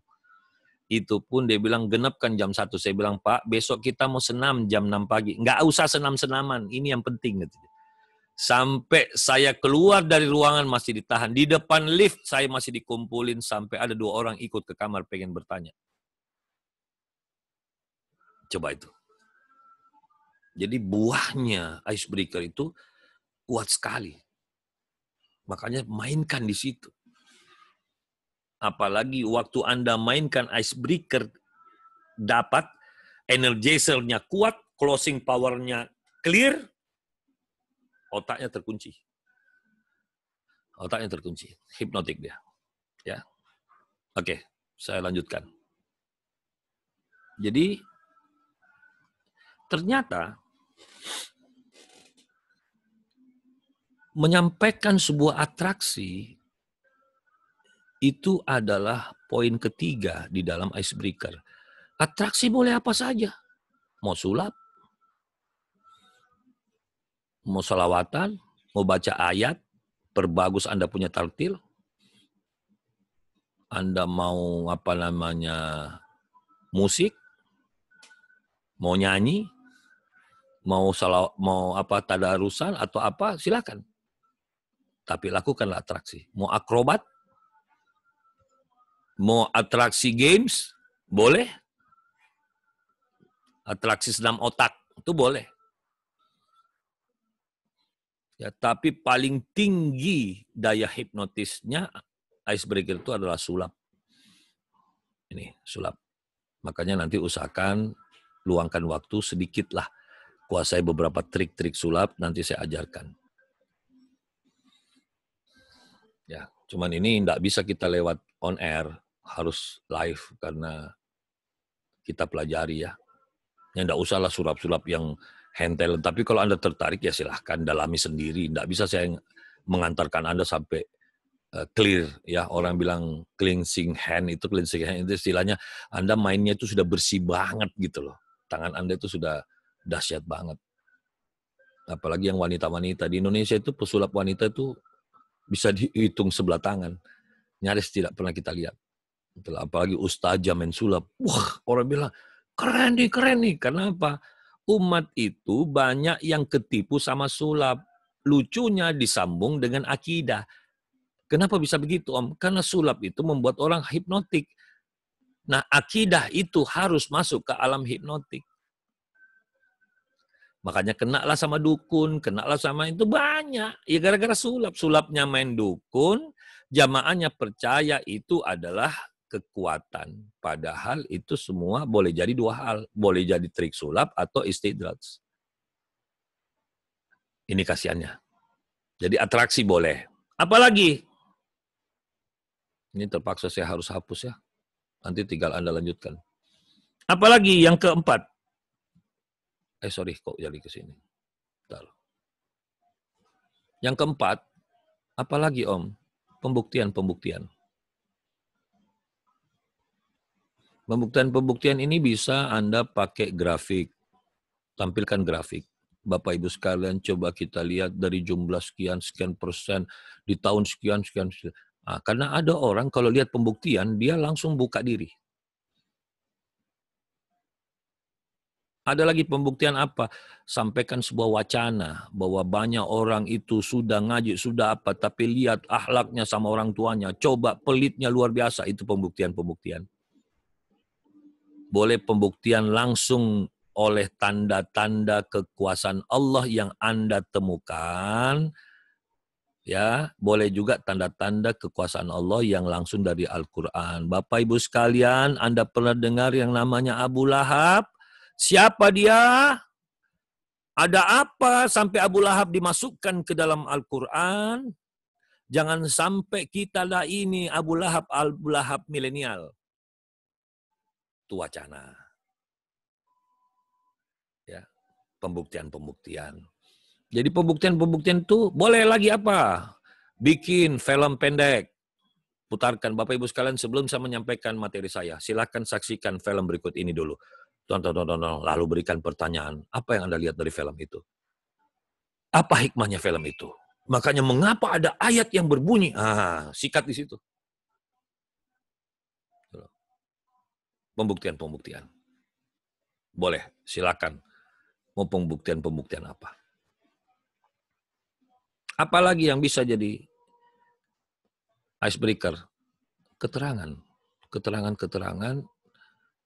Boleh keterangan langsung dari Al-Quran. Bapak Ibu sekalian, hari ini saya akan mengupas tentang ayat yang berbunyi ini, di mana ayat ini turun di Makkah, dan asbabun nuzulnya ada sebuah kisahnya demikian. Nah, ini sampaikan sebuah kisah, keterangan. Ya, boleh juga keterangan ini kisah perjalanan Anda. Tadi Bapak Ibu sekalian dari rumah saya menuju ke sini itu saya melihat ada beberapa boleh ya dan seterusnya. Jadi kesimpulannya keterangan ini bisa berupa informasi yang boleh juga. Yang keenam, hibur mereka. Kasih dia hiburan. Hiburan apa saja? Ya apa saja. Karena orang terhibur itu ada yang gara-gara takut. Maka takut-takutilah. Ada ustadz begitu naik langsung. Begitu dia sudah opening, dia bilang apa? Kullu nabdin zaikatul maut. Langsung strength. Karena banyak orang, dia terhibur kalau dia ditakut-takuti. Ingatkan dia tentang kematian. Ingatkan dia tentang apa? Ingatkan dia. Wah, itu subhanallah. Itu teknik menghibur. Ingatkan dia bahwa selalu ada solusi, ya, memberi motivasi. Nah, Om, kalau gitu Om, energizernya apa? Pilih yang tadi itu, taruh di tengah-tengah. Baik Bapak Ibu sekalian, sebelum saya sampaikan kelanjutan daripada materi saya ingin mengajak Anda berdiri dulu semua, Kita berdiri semua. Nah, itu ajak dia bermain per 20 menit, ajak dia main. Lanjut lagi. Baik, terima kasih. Itu untuk menyegarkan otot lagi. Kita lanjut lagi. Nah, itu teknik energizer. Jadi energizer adalah icebreaker yang ditaruh di tengah-tengah. Nah, closing power. Sebaiknya closing power apa, Om? Isinya berupa kesimpulan. Itu yang pertama. Yang kedua, motivasi. Motivasi, sebaik-baik motivasi, ajarkan mereka tentang bagaimana. Ya, ada tutorial. Misalnya contoh, tutorial untuk sabar. Maka dari itu Bapak Ibu sekalian, kesimpulan kita hari ini dalam ceramah kita tentang ini adalah ini. Maka oleh karena itu saya ajak Anda untuk 1, 2, 3, 4, 5. Dan kita tutup yang keenam, kita berdoa kepada Allah Subhanahu wa taala. Yakini semua itu tidak ada yang berat untuk dikerjakan karena Allah tidak pernah memberikan ujian yang melebihi kemampuan hambanya. Jadi Bapak Ibu sekalian, yakini kita kerjakan, kita istiqomahkan. Kitalah orang yang beriman itu. Wabillahi taufiq wal hidayah. Nah, itu. Jadi itulah teknik closing power. Memuncak, tutup. Nah, itu teknik closing power. Oke. Om Bagus sudah selesaikan penjelasan singkat ya tentang icebreaker. Silakan kalau ada hal yang ingin ditanyakan menyangkut icebreaker, Om Bagus buka karena ini sudah detik-detik menunggu adzan asar. Silakan. Saya Om. Bismillah. Ya. Bismillahirrahmanirrahim. Terkait icebreaker, Ya. namun sebelumnya untuk materi yang pekan lalu dapat saya simpulkan, ini kesimpulan dari saya. Ya. Artinya ketika kita menjadi motivator dalam berdakwah, kita harus kuat terlebih dahulu gitu ya Om, dari segala aspek. Pasti. Iya, Karena apa? Karena apa? Kalau umat ini jamaah melihat pembicara yang tahan banting, ulet, terbukti, kita nggak usah ngomong, dia langsung terhipnotis. Jadi begitu kita sudah datang, wah ini dia orangnya Bu Mega itu, wah ini terkenal orangnya begini-begini. Jadi kalau Anda bilang berarti kita, iyalah, iya. Kayak contoh ketika kita memberikan motivasi, misalkan gini Om, ada seseorang yang baru fresh graduate, ketika dia datang ke kita, atau mungkin tidak fresh graduate lah, ada seseorang yang datang ke kita, kemudian menanya, aduh apa yang harus kita lakukan ya, butuh pekerjaan apa segala lulus dari kuliah ini mau kemana? Ketika kita itu terkadang belum bisa memberikan solusi. Kenapa? Karena ketika saya mengatakan ya kerjalah, cari kerja, dia nanya lagi ya kerja apa gitu. Jadi ya kita berikan motivasinya juga kerja apa gitu. Karena sampai sekarang ini emang secara pribadi belum bisa memberikan lapangan pekerjaan bagi beberapa orang. Itu yang pertama. Nah, yang kedua terkait dengan icebreaker. Untuk icebreaker ini pernah saya jalankan terkait entah itu dari nama, dan yang paling saya senang itu adalah icebreaker yang saya gunakan perkenalan terkait tempat tinggal saya. Ketika saya katakan tempat tinggal, saya tinggal di Klender. Tahu Klender tempat apa? Oh, tempat lemari. Ya, itu Klender bukan punya saya. Gitu. Tahu pasar Klender? Tahu. Kalau tahu pasar Klender, ada sebuah toko, di situ ada toko keluarga saya, dan di sana saya menjual perlengkapan mulai dari buayan hingga liang lahat, saya bilang begitu. Sehingga, jadi ketika orang mengenal saya itu, oh kok dari buayan hingga liang lahat, jadi ketika mau cari pakaian bayi, sampai dengan kita dibungkus lagi, itu ada. Jadi kalau ada yang membutuhkan khususnya itu adalah kain kafan, maka carilah saya bilang seperti itu. Maka orang kalau ketemu saya, oh ini yang jualan kain kafan ya, oh ini yang jualan tapi lebih seringnya itu ketemunya adalah, oh ini kecil-kecil udah jualan kain kafan. Jadi orang mindsetnya seperti itu. Ya, dan itu Om Bagus appreciate, berarti kamu sudah paham bahwa itu adalah jembatan untuk menembus hypno-communication. Karena carilah yang unik. Icebreaker itu cari yang unik. Kalau sudah yang basi itu malas orang dengar. Gitu loh. Itu keren tuh. Keren itu, Mega. Nah, hanya saja, ini survei secara saya sendiri ya Om, artinya 1 dari 10 orang yang mengenal saya, 9 orang itu sebelum mengenal saya, pasti orang itu mengatakan sombong, 1. Itu belum pernah mengenal. 1, sombong. Kedua, orangnya nggak ramah. Nggak pernah mau mendekati gitu. Tapi ketika dia sudah kenal atau mungkin dia bertanya kepada teman saya, enggak kok orangnya asik, orangnya enak ini. Jadi apakah ada yang salah dalam wajah saya? Jadi gini. Atau ada salah dalam pembawaan saya pribadi seperti itu, Om. Oke, jadi gini, Mega. Om Bagus tidak mau ketularan menggunakan kata salah. Ya.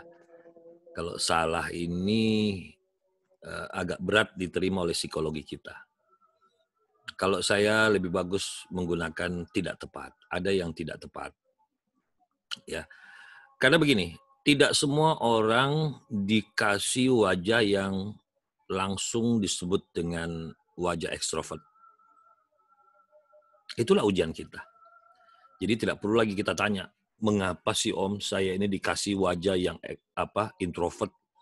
Ya itu bonus dari Allah supaya Anda melakukan ikhtiar, karena setiap ikhtiar itu kan ada ganjaran. Karena kalau Om Bagus pakai istilah kita di hypnocommunication, Mega ini wajahnya oki banget. Apa itu oki? Otak kiri. Kenapa? Pilihan kacamatamu, pilihan kacamatanya orang oki. Gerakanmu, gerakannya milik Jaim. Gitu loh. Jadi kamu itu dari sejak muda kecil, wajahmu itu sudah wajah serius. Makanya orang selalu jaga jarak, karena manusia itu dia cuma siap di waktu-waktu tertentu saja untuk serius. Nah kalau mau cari samanya wajahmu itu, ya samanya, ya istilah kita pakailah istilah nur ya. Kalau mau cari sama nurmu itu ya, di kelas kita di PKU, ya Rosiki itu. Itu dia kayak apa saja, mau disuruh ngapain aja, kalau dia tidak senyum, orang bilang, oke banget nih orang. Aduh ya Allah. Udahlah. Apalagi kamu tidak mau, coba tapi Om Bagus mau pancing kamu. Kalau kamu mau cepat berubah introvert menjadi extrovert, mulai sekarang lu latih terapi dirimu pakai jeans belel. Coba kau keluar rumah pakai jeans. Bukan kamu Mega. Roziki. Kamu pakai blue jeans keluar rumah. Saya mau lihat pakai sepatu kets putih jalan. Pakai baju kaos t-shirt. Saya mau lihat di situ auramu. Jadi begini, sebenarnya aura itu tidak bisa dilihat dari gambar. Karena aura itu bukan mata, hati. Tapi kalau kamu hari-hari pakai kacamata begitu, kau tambah peci, baju koko, atau kemeja biasa tapi yang flat, biru-biru polos semua, pakai celana bahan, sudah, tambah oki. Pasti orang bilang, Ustaz, Assalamualaikum. Ya, karena salam saja kita bisa tahu mana salam yang oki, mana salam yang oka. Salam oka itu, Assalamualaikum, Waalaikumsalam, woi dari mana lo? Itu salam oka. Tapi kalau Assalamualaikum. Nah sudah. Oke itu. Nggak asik salamnya. Siapa saja yang oke. No, Ustadz Andri itu. Oke itu. Itu nurmu sama itu. Kalau tidak mencoba untuk senyum, tidak mencoba untuk latihan guyon, tidak kebuka itu. Kenapa? Parahnya nanti terbentuk jamaah kita, jamaah-jamaah oki yang senang sama kita. Kalau yang oka malas. Kecuali oka-oka yang sudah mulai tobat. Dia jadi oki. Lihat preman-preman dulu yang di mana terus tiba-tiba tobat. Itu jadi oki dia. Kayak Gito Rolis dulu. Waktu dia sudah tobat, oki. Ya. Nah itu. Jadi karena kita ini pendakwah harus bermain. Karena kawan Rasul itu, ya ada juga yang tipe-tipe oka. Jadi Rasul itu wajahnya kadang kalau yang Oka datang, Oka senang. Kalau yang Oki datang, Oki senang. Karena dia bisa main dua-duanya. Nah kita enggak, kita pikir wajah serius itu ya kayak gitu-gitu itu. Ya, sebenarnya wanita itu tidak susah kok. Kamu bisa kemasi dari warna jilbabmu. Terus pilihan cara berpakaian. Ya toh? Tapi sebenarnya kalau Om Bagus lihat, Mega kan sudah lama Om Bagus kenal ya. Om Bagus tuh kalau sekali lihat orang beberapa saat lalu, walaupun berapa tahun selalu silam, tapi pernah lama saya melihat, ya. Maka Om Bagus itu hafal karakternya, karakter berpakaiannya saya hafal dan seterusnya. Nah sebenarnya pilihan warna jilbabmu, motifnya itu sebenarnya tidak separah punya Iin. Iin itu kan tidak berani pakai warna-warna seperti kamu. Berarti sebenarnya secara aura performance berbaju, berpakaian, Iin itu lebih parah dari kamu. Tapi kenapa Iin sedikit lebih di atas, dia punya ekstrovert daripada kamu? Karena dia bergerak. Jadi usahakan leher ini jangan kaku ketika ada orang datang. Kita lihat kita. Tapi kalau kita cuma ini juga mempengaruhi okinya kita itu. Orang oka itu kan dia suka lihat orang, dia begitu. Itu yang kau latih, Mega. Ya, jadi bukan tata cara make up, tidak. Gitu loh. Kalau tidak percaya begini. Jangan selalu berasumsi nur kita di dalam komunikasi itu gara-gara otot wajah. Tidak. Karena otot wajah kita dengan saudara kandung kita itu sama loh. Karena kita satu kandungan. Tapi mengapa orang kalau lihat kakak kita, dia senang. Kalau sama kita kok enggak ya? Kadang-kadang kita, coba deh Anda ingat-ingat dengan teman-teman Anda. Coba ingat-ingat teman-teman akrab Anda. Coba bayangkan yang sahabat Anda, kok Anda bisa cocok. Tapi kok kakaknya Anda enggak bisa cocok. Adiknya bisa. Ternyata orang dua itu sama kakaknya juga enggak cocok. Karena padahal kalau mau dibilang muka sama, tapi kok aura beda. Gitu. Coba kamu lihat si Hairom. Ya. Hairom itu auranya dia itu ekstrovert. Padahal kalau kita lihat apanya ya? Hairom itu yang bikin dia ekstrovert. Dan Mega bilang, apanya yang membuat saya jadi introvert, Om? Ya ternyata cara bergerak itu juga mempengaruhi nur. Gitu loh. Cara kamu memposisikan kepala. Kalau Mega itu kan kecenderungan lurus terus kepalanya. Itu loh. Jadi sekali-sekali kamu harus mulai bergerak karena kau sudah memilih berdakwah. Gitu loh.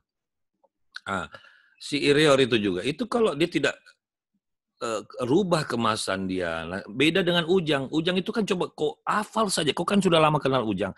Coba kau hafal setiap Ujang kuliah pakaian itu kayak apa. Itulah citra personality seseorang.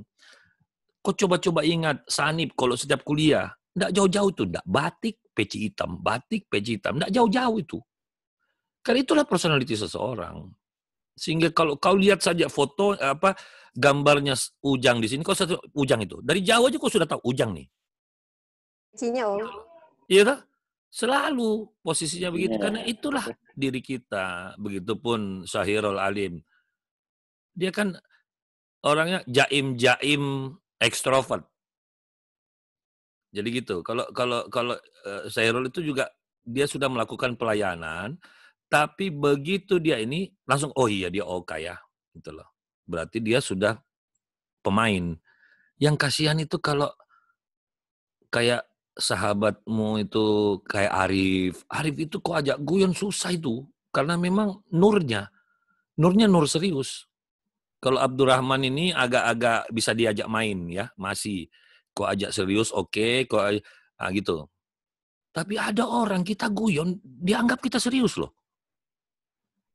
Itu. Jadi ini mumpung kamu nanya, saya ingatkan ya seperti itu. Sementara dakwah itu kita enggak, ya lihatlah Gus Dur. Gus Dur itu gimana sih dakwahnya? Apakah dia jaim terus? Enggak. Ada orang jaim, habis dia kerjain. Gitu loh. Lihat itu MH Ainun Najib ya, dia bukan ulama, memang dia budayawan, tapi kan energinya itu, nurnya itu kalau ada orang serius dia serius, kalau ada orang guyon dia lebih guyon. Gitu loh. Nah, banyak yang seperti itu. Ya, silakan. Itu Mega. Terus pertanyaan yang pertamamu itu menyangkut apa lagi tadi, Mega? Sorry.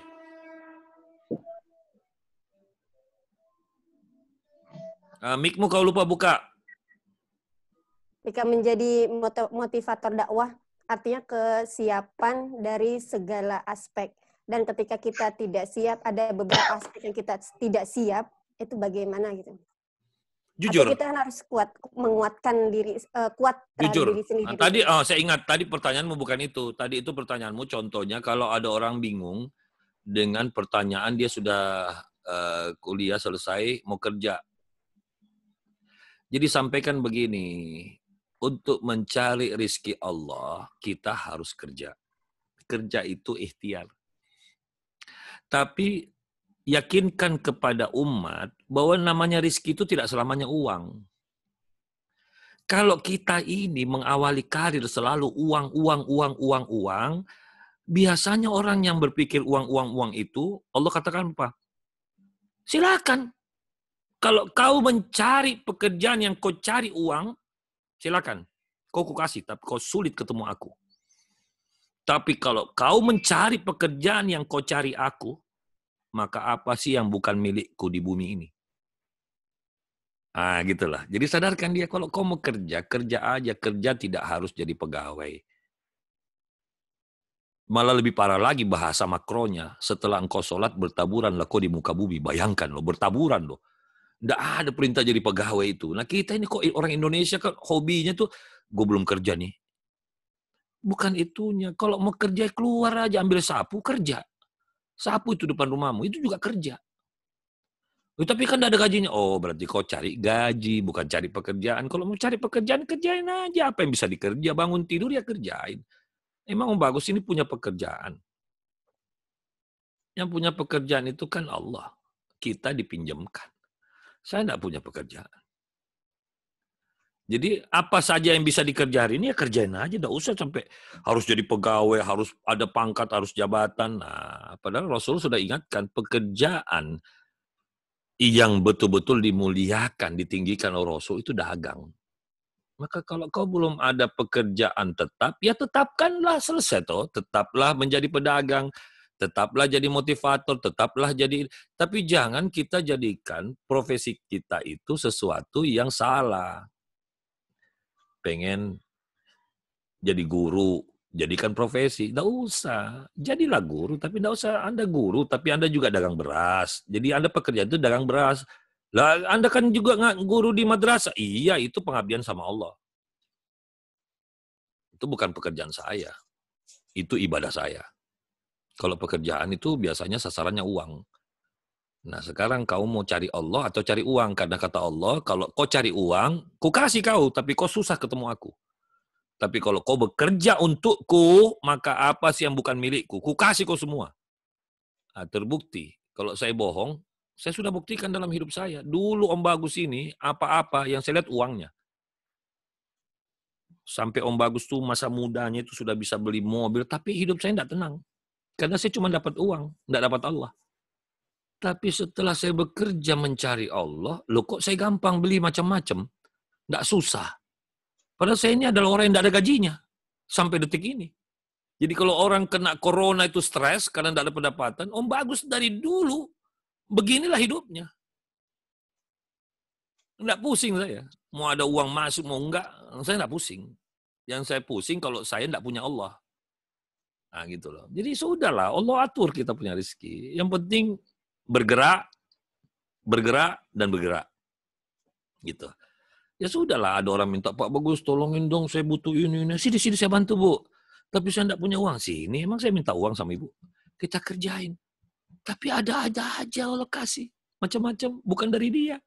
Karena rezeki itu memang bukan dari manusia.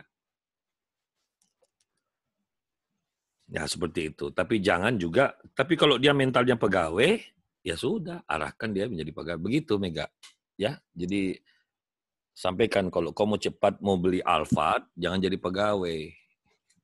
Karena kalau kau pegawai, susah sekali kau beli Alphard itu. Tapi kalau kau dagang, biar 2 tahun kau bisa beli Alphard. Kalau kau pengen rumahmu rumah bagus, jangan jadi pegawai. Lama punya rumah bagus. Kau harus start dulu dari rumah tipe paling kecil. Itulah pegawai. Tapi kalau mau langsung rumahmu gede, ya sudah, jangan jadi pegawai. Lebih bagus cari segera dagang. Jualan bakso kek, apa kek. Kau lebih cepat. Kalau enggak, kau kos-kosan itu, sampai kau sudah berumah tangga masih kos-kosan. Karena dua-dua pegawai. Nggak bisa. Ya, seperti itu. Baik, terima kasih Mega. Om. Ya, satu lagi ya. Satu lagi. Om. Oh, Ridwan. Silakan Ridwan. Om, berkenaan dengan icebreaker, Om. Ya. Pernah satu waktu gitu kita diminta ceramah atau kultum gitu, Om. Ya. Kita memasukkan unsur guyonan. Guyonan yang pernah kita dengar dari penceramah-penceramah sebelumnya gitu. Ya. Cuma kadang kendalanya ketika kita menyampaikannya kita tuh garing gitu. Kan tadi kan Om Bagus sudah bilang apa, Wan?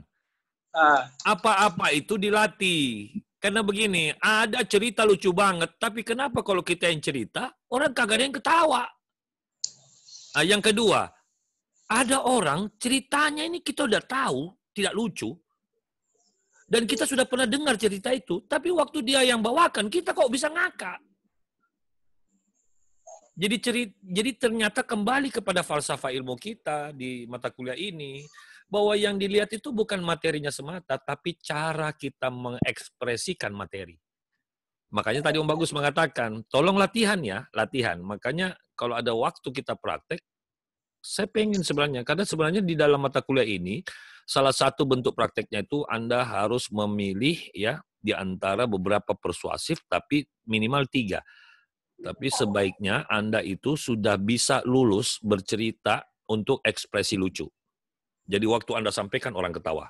Yang kedua, bagaimana caranya supaya orang takut? Takjub. Yang ketiga, bagaimana caranya kita berbicara orang nangis? Kalau itu 3 Anda sudah kuasai, selesai itu. Berarti Anda sudah matang ekspresinya. Itulah. Nah kemarin itu kan saya ajak Anda untuk bermain persuasif, memainkan soal UTS Anda itu dengan membuat video. Itu sebenarnya arahnya membuat orang takut. Bahwa ternyata iya, gue salah nih. Dan kalau Anda coba ngaji seperti ini, pendekanannya beda. Nah, suatu ketika Anda diminta untuk memimpin muhasabah. Kalau orang kagak ada yang nangis. Atau suatu ketika kita disuruh menyampaikan, banyak-banyaklah mendengar kayak Jainuddin MZ. Jainuddin MZ itu kadang-kadang ceritanya itu enggak lucu kadang-kadang. Tapi karena hebatnya beliau berekspresi, saya itu ngakak kalau dengar beliau. Kadang-kadang sampai ceramahnya itu saya diulang-ulang berapa kali aja saya masih ketawa. Padahal ini ceramah udah saya ulang-ulang berapa kali. Tapi karena cara dia membawakan itu ikhlas, ya, tulus, dan dia paham, itu enak. Nantilah kalau kita ada waktu meneruskan latihan ini, makanya tidak usah khawatir. Selama Anda memang niat karena Allah, maka Om Bagus siap kau ganggu terus sepanjang hidup saya. Silakan. Ganggu saya supaya kamu jadi orang hebat. Saya siap diganggu. Ya, nah itu. Tapi kalau Anda setengah-setengah, jangan. Orang bagus itu orang yang tidak suka melakukan sesuatu itu setengah-setengah. Tapi kalau orang total, ambil waktu saya. Selama saya ada waktu, susahin saya, silahkan. Kita akan latihan terus sampai kamu bisa. Seperti itu. Ya, Ridwan. Nantilah kalau kamu pengen mendalam itu, enggak apa-apa. Ya, cuman Om Bagus minta mulai hari ini di rumah, mumpung ada corona gini, banyak latihan di rumah. Sampaikan cerita lucu. Nah, bagaimana caranya? Bikinlah audiensmu. Di dalam kamarmu itu pasang boneka-bonekaan, kasih nama. Nah, di situ kau bercerita sama dia. Jadi begini ya, Hasan ya. Jadi kasih nama. Hasan, Rudi, Herman, misalnya Sueb. Gini Eb. Ya. Jadi waktu itu ada sebuah kisah. Kamu cerita orang. Nah, kadang-kadang ada kawan ya, karena memang ekspresinya bagus banget. Belum kita dengar ceritanya aja, baru dia mau mulai, kita udah ngakak. Gitu loh. Itu kenapa? Ya karena memang ekspresinya bagus, matang ekspresinya. Ya, nah, seperti itu. Kayak Mega, kalau kau sudah bisa gak bicara yang membuat orang ngakak, udah saya hormat sama kamu. Artinya apa? Kau sudah jauh meninggalkan personalitimu yang lama. Tapi kalau kau masih tidak bisa, ya tidak bisa. Tapi kalau kayak Hairum gitu, nah dia terbalik, dia harus belajar serius. Gitu loh. Kalau kamu kebaliknya, makanya kalau mau gaul, kau gaul sama orang-orang seperti itu, biar kau tertukar data. Gitu loh. Jangan jalan sama Rifki, kau jalan sama Ujang. Ya, jalan sama Sahirul itu. Jangan jalan sama siapa? Ustadz Andri. Tambah oki kamu. Tambah oki. Tetangga sama Ustadz Andri, Om. Nah, maka apa lagi? Jalannya sama Ustadz Andri. Nah, Ustadz Andri itu, gue mau lihat Ustadz Andri itu datang pakai blue jeans, baju kaos pakai ketat. Dia datang. Siap Om. Keren banget kan gitu. Pasti, Ustadz gitu. Gitu. Ya. Baik Om, sebelum terakhir saya mohon maaf sebelumnya baru bisa bergabung. Poinnya ini sangat menarik. Bagaimana Om, saya teringat dengan kata-kata ada seorang jamaah Ya. wah Ustadz ini nggak bisa dibawa ke tengah. Berarti ada evaluasi buat kita ya. Tadi yang Om katakan dari Oki ke Oka ya. Ya. Ya, seperti saya memang saya akui saya kesannya memang kesan serius gitu. Ya. Tapi untuk merubah untuk dari yang mendasar ini bagaimana Om untuk merubahnya? Satu niat penampilan atau ada sebagainya. Yang satu niat untuk karena Allah dalam pelayanan. Bahwa ya Allah saya pahami sekarang, aku semakin sadar bahwa umatmu ini, hambamu ini tidak semua start dari tengah. Ada yang start dari samping kiri, ada start dari samping kanan. Bagaimana mungkin ya Allah saya melayani yang bukan bidang saya. Maka dari itu ya Allah bantu aku membuka dunia saya ke bidang yang belum saya alami. Nah, sudah mulai menyamar. Sekali-sekali ada hari-hari Anda menyamar. Tapi jangan Anda menyamar terus datangi dunia yang biasa. Contoh, datangi anak-anak di masjid, tapi dengan baju yang berubah. Kaget semua itu. Ustadz mau kemana katanya. Nah, itu jangan. Jadi ada hari khusus, Ustadz bawa bajunya. Mainlah ke pasar mana yang tidak pernah Ustadz datangi. Biar Ustadz di situ bisa merasa alam ini mendukung saya. Tapi kalau Anda menggunakan perubahan, lalu di alam yang sama, nanti pelan-pelan Anda langsung pakai di rumah. Pelan-pelan mulai keluar rumah. Tapi jangan berubah drastis, itu salah. Dibuat ganti-ganti. Mulai start dari mana? Mulai start dari lapangan bulu tangkis. Di lapangan bulu tangkis, pakailah itu. Baju-baju yang tidak pernah kita pakai. Nanti berangsur-angsur pulangnya kita pakai. Dari mana Ustaz? Bulu tangkis. Oh Ustaz kalau pulang bulu tangkis pakai jeans dia. Pakai baju sepatu kets ya. Keren juga itu Ustaz. Gitu. Ada Ustaz itu tidak mau pakai sepatu kets. Nggak mau. Saya ajak pakai celana taktikal aja. Dia nggak bisa. Masa Ustaz pakai taktikal? Nah hubungannya apa? Coba itulah saya bilang keterbatasan data tentang berpakaian pun dia saklek banget. Makanya saya mau tanya, salahnya blue jeans itu di mana? Coba cari. Kenapa sampai Ustadz itu dilarang? Sampai saya ingat persis, saya itu hari pertama ngajar di PT IKI jadi dosen, hari pertama jadi dosen di IIKI, hari pertama jadi dosen di UIN, saya sengaja pakai blue jeans datang. Semua mahasiswa itu noleh. Siapa itu? Dosen. Kok pakai jeans? Saya tanya, salahnya jeans itu gini Om, orang kebiasaan pakai bahan. Saya bilang emang jeans nggak ada bahannya. Jeans itu bahannya bahan jeans. Kok dibilang bahan? Dia harus pakai celana bahan dong. Ini apa? Kalau tidak ada bahannya, paha saya kelihatan. Ini ada bahannya ini. Nah itu yang jadi lucu, gitu loh. Nggak apa-apa. Cuman memang yang namanya etika kesopanan itu baju itu harus ada kerahnya. Nah, itu. Namun saya juga belum tahu sampai detik ini kenapa yang tidak pakai kerah itu dianggap tidak sopan. Itu karena kita ini berangkat dari negara yang dulunya dijajah. Hanya orang-orang aristokrat yang pakai baju yang ada kerahnya. Nah orang kawulo itu bundar leher. Jadi kalau kita acara formal pakai baju bundar leher dianggap orang Belanda itu bilang tidak sopan. Ayo sana pakai kemeja. Jadi orang Indonesia itu terpatri di kepalanya yang sopan itu pakai kerah. Kan lucu. Hubungannya apa kerah sama bundar leher itu sopan dan tidak sopan itu di mana? Gitu loh. Formal itu peci hitam, formal. Nah, gue mau tanya, di Arab yang formal yang mana? Gitu loh. Kita pakai peci hitam di Arab, orang Arab bilang Indonesia. Kalau bukan Malaysia itu. Nah, sementara kita di sini kita sudah bilang Islami. Islami dari mana peci hitam itu? Itu kan topinya orang Moskow. Moskow itu negara komunis. Nah, sementara baju koko, dibilang busana Islami katanya. Baju takwa. Tapi baju koko itu berasal dari apa? Cina. Nah Cina itu negara komunis. Nah koko dari mana itu baju busana muslim? Dari mana itu baju koko? Koko itu saja artinya kakak laki-laki. Tapi bukan koko, tapi koko. Dialeknya beda. Kalau koko lain. Kalau koko lain. Nah, sarung. Sarung itu budaya Melayu, bukan Islam itu. Jadi kita coba bayangkan peci, baju koko, sarung. Kita bilang, wih, beriman banget ini. Beriman dari mana? Itu kan makanya Allah genepi itu. Aku tidak melihat dari cara berpakaianmu. Aku tidak melihat dari cara ibadahmu, ritualmu. Aku lihat itu hatimu.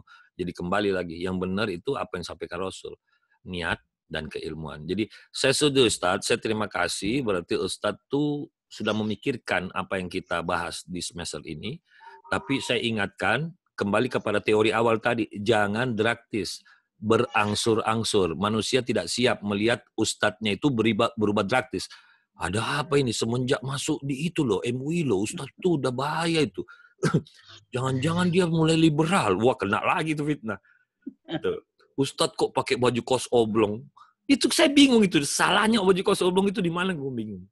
Kalau celana pendek, iya, karena terbuka aurat, nggak boleh. Tapi kalau celana jengki, di bawah lutut kan tidak.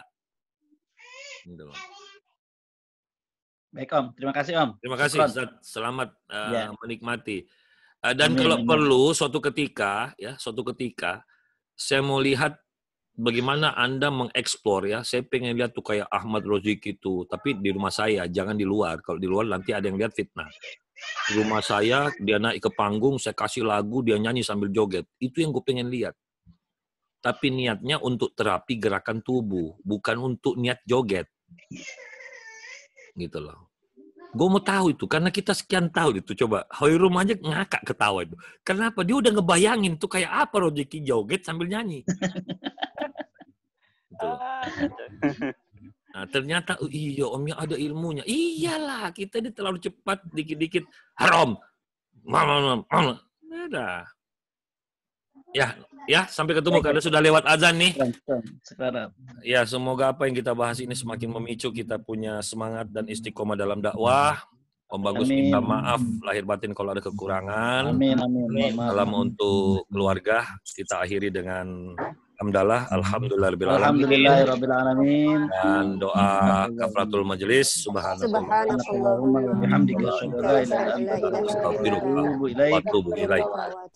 Wabillahi taufiq wa hidayah. Assalamualaikum warahmatullahi wabarakatuh. Waalaikumsalam. Sehat-sehat Om. Alhamdulillah, amin. Sehat.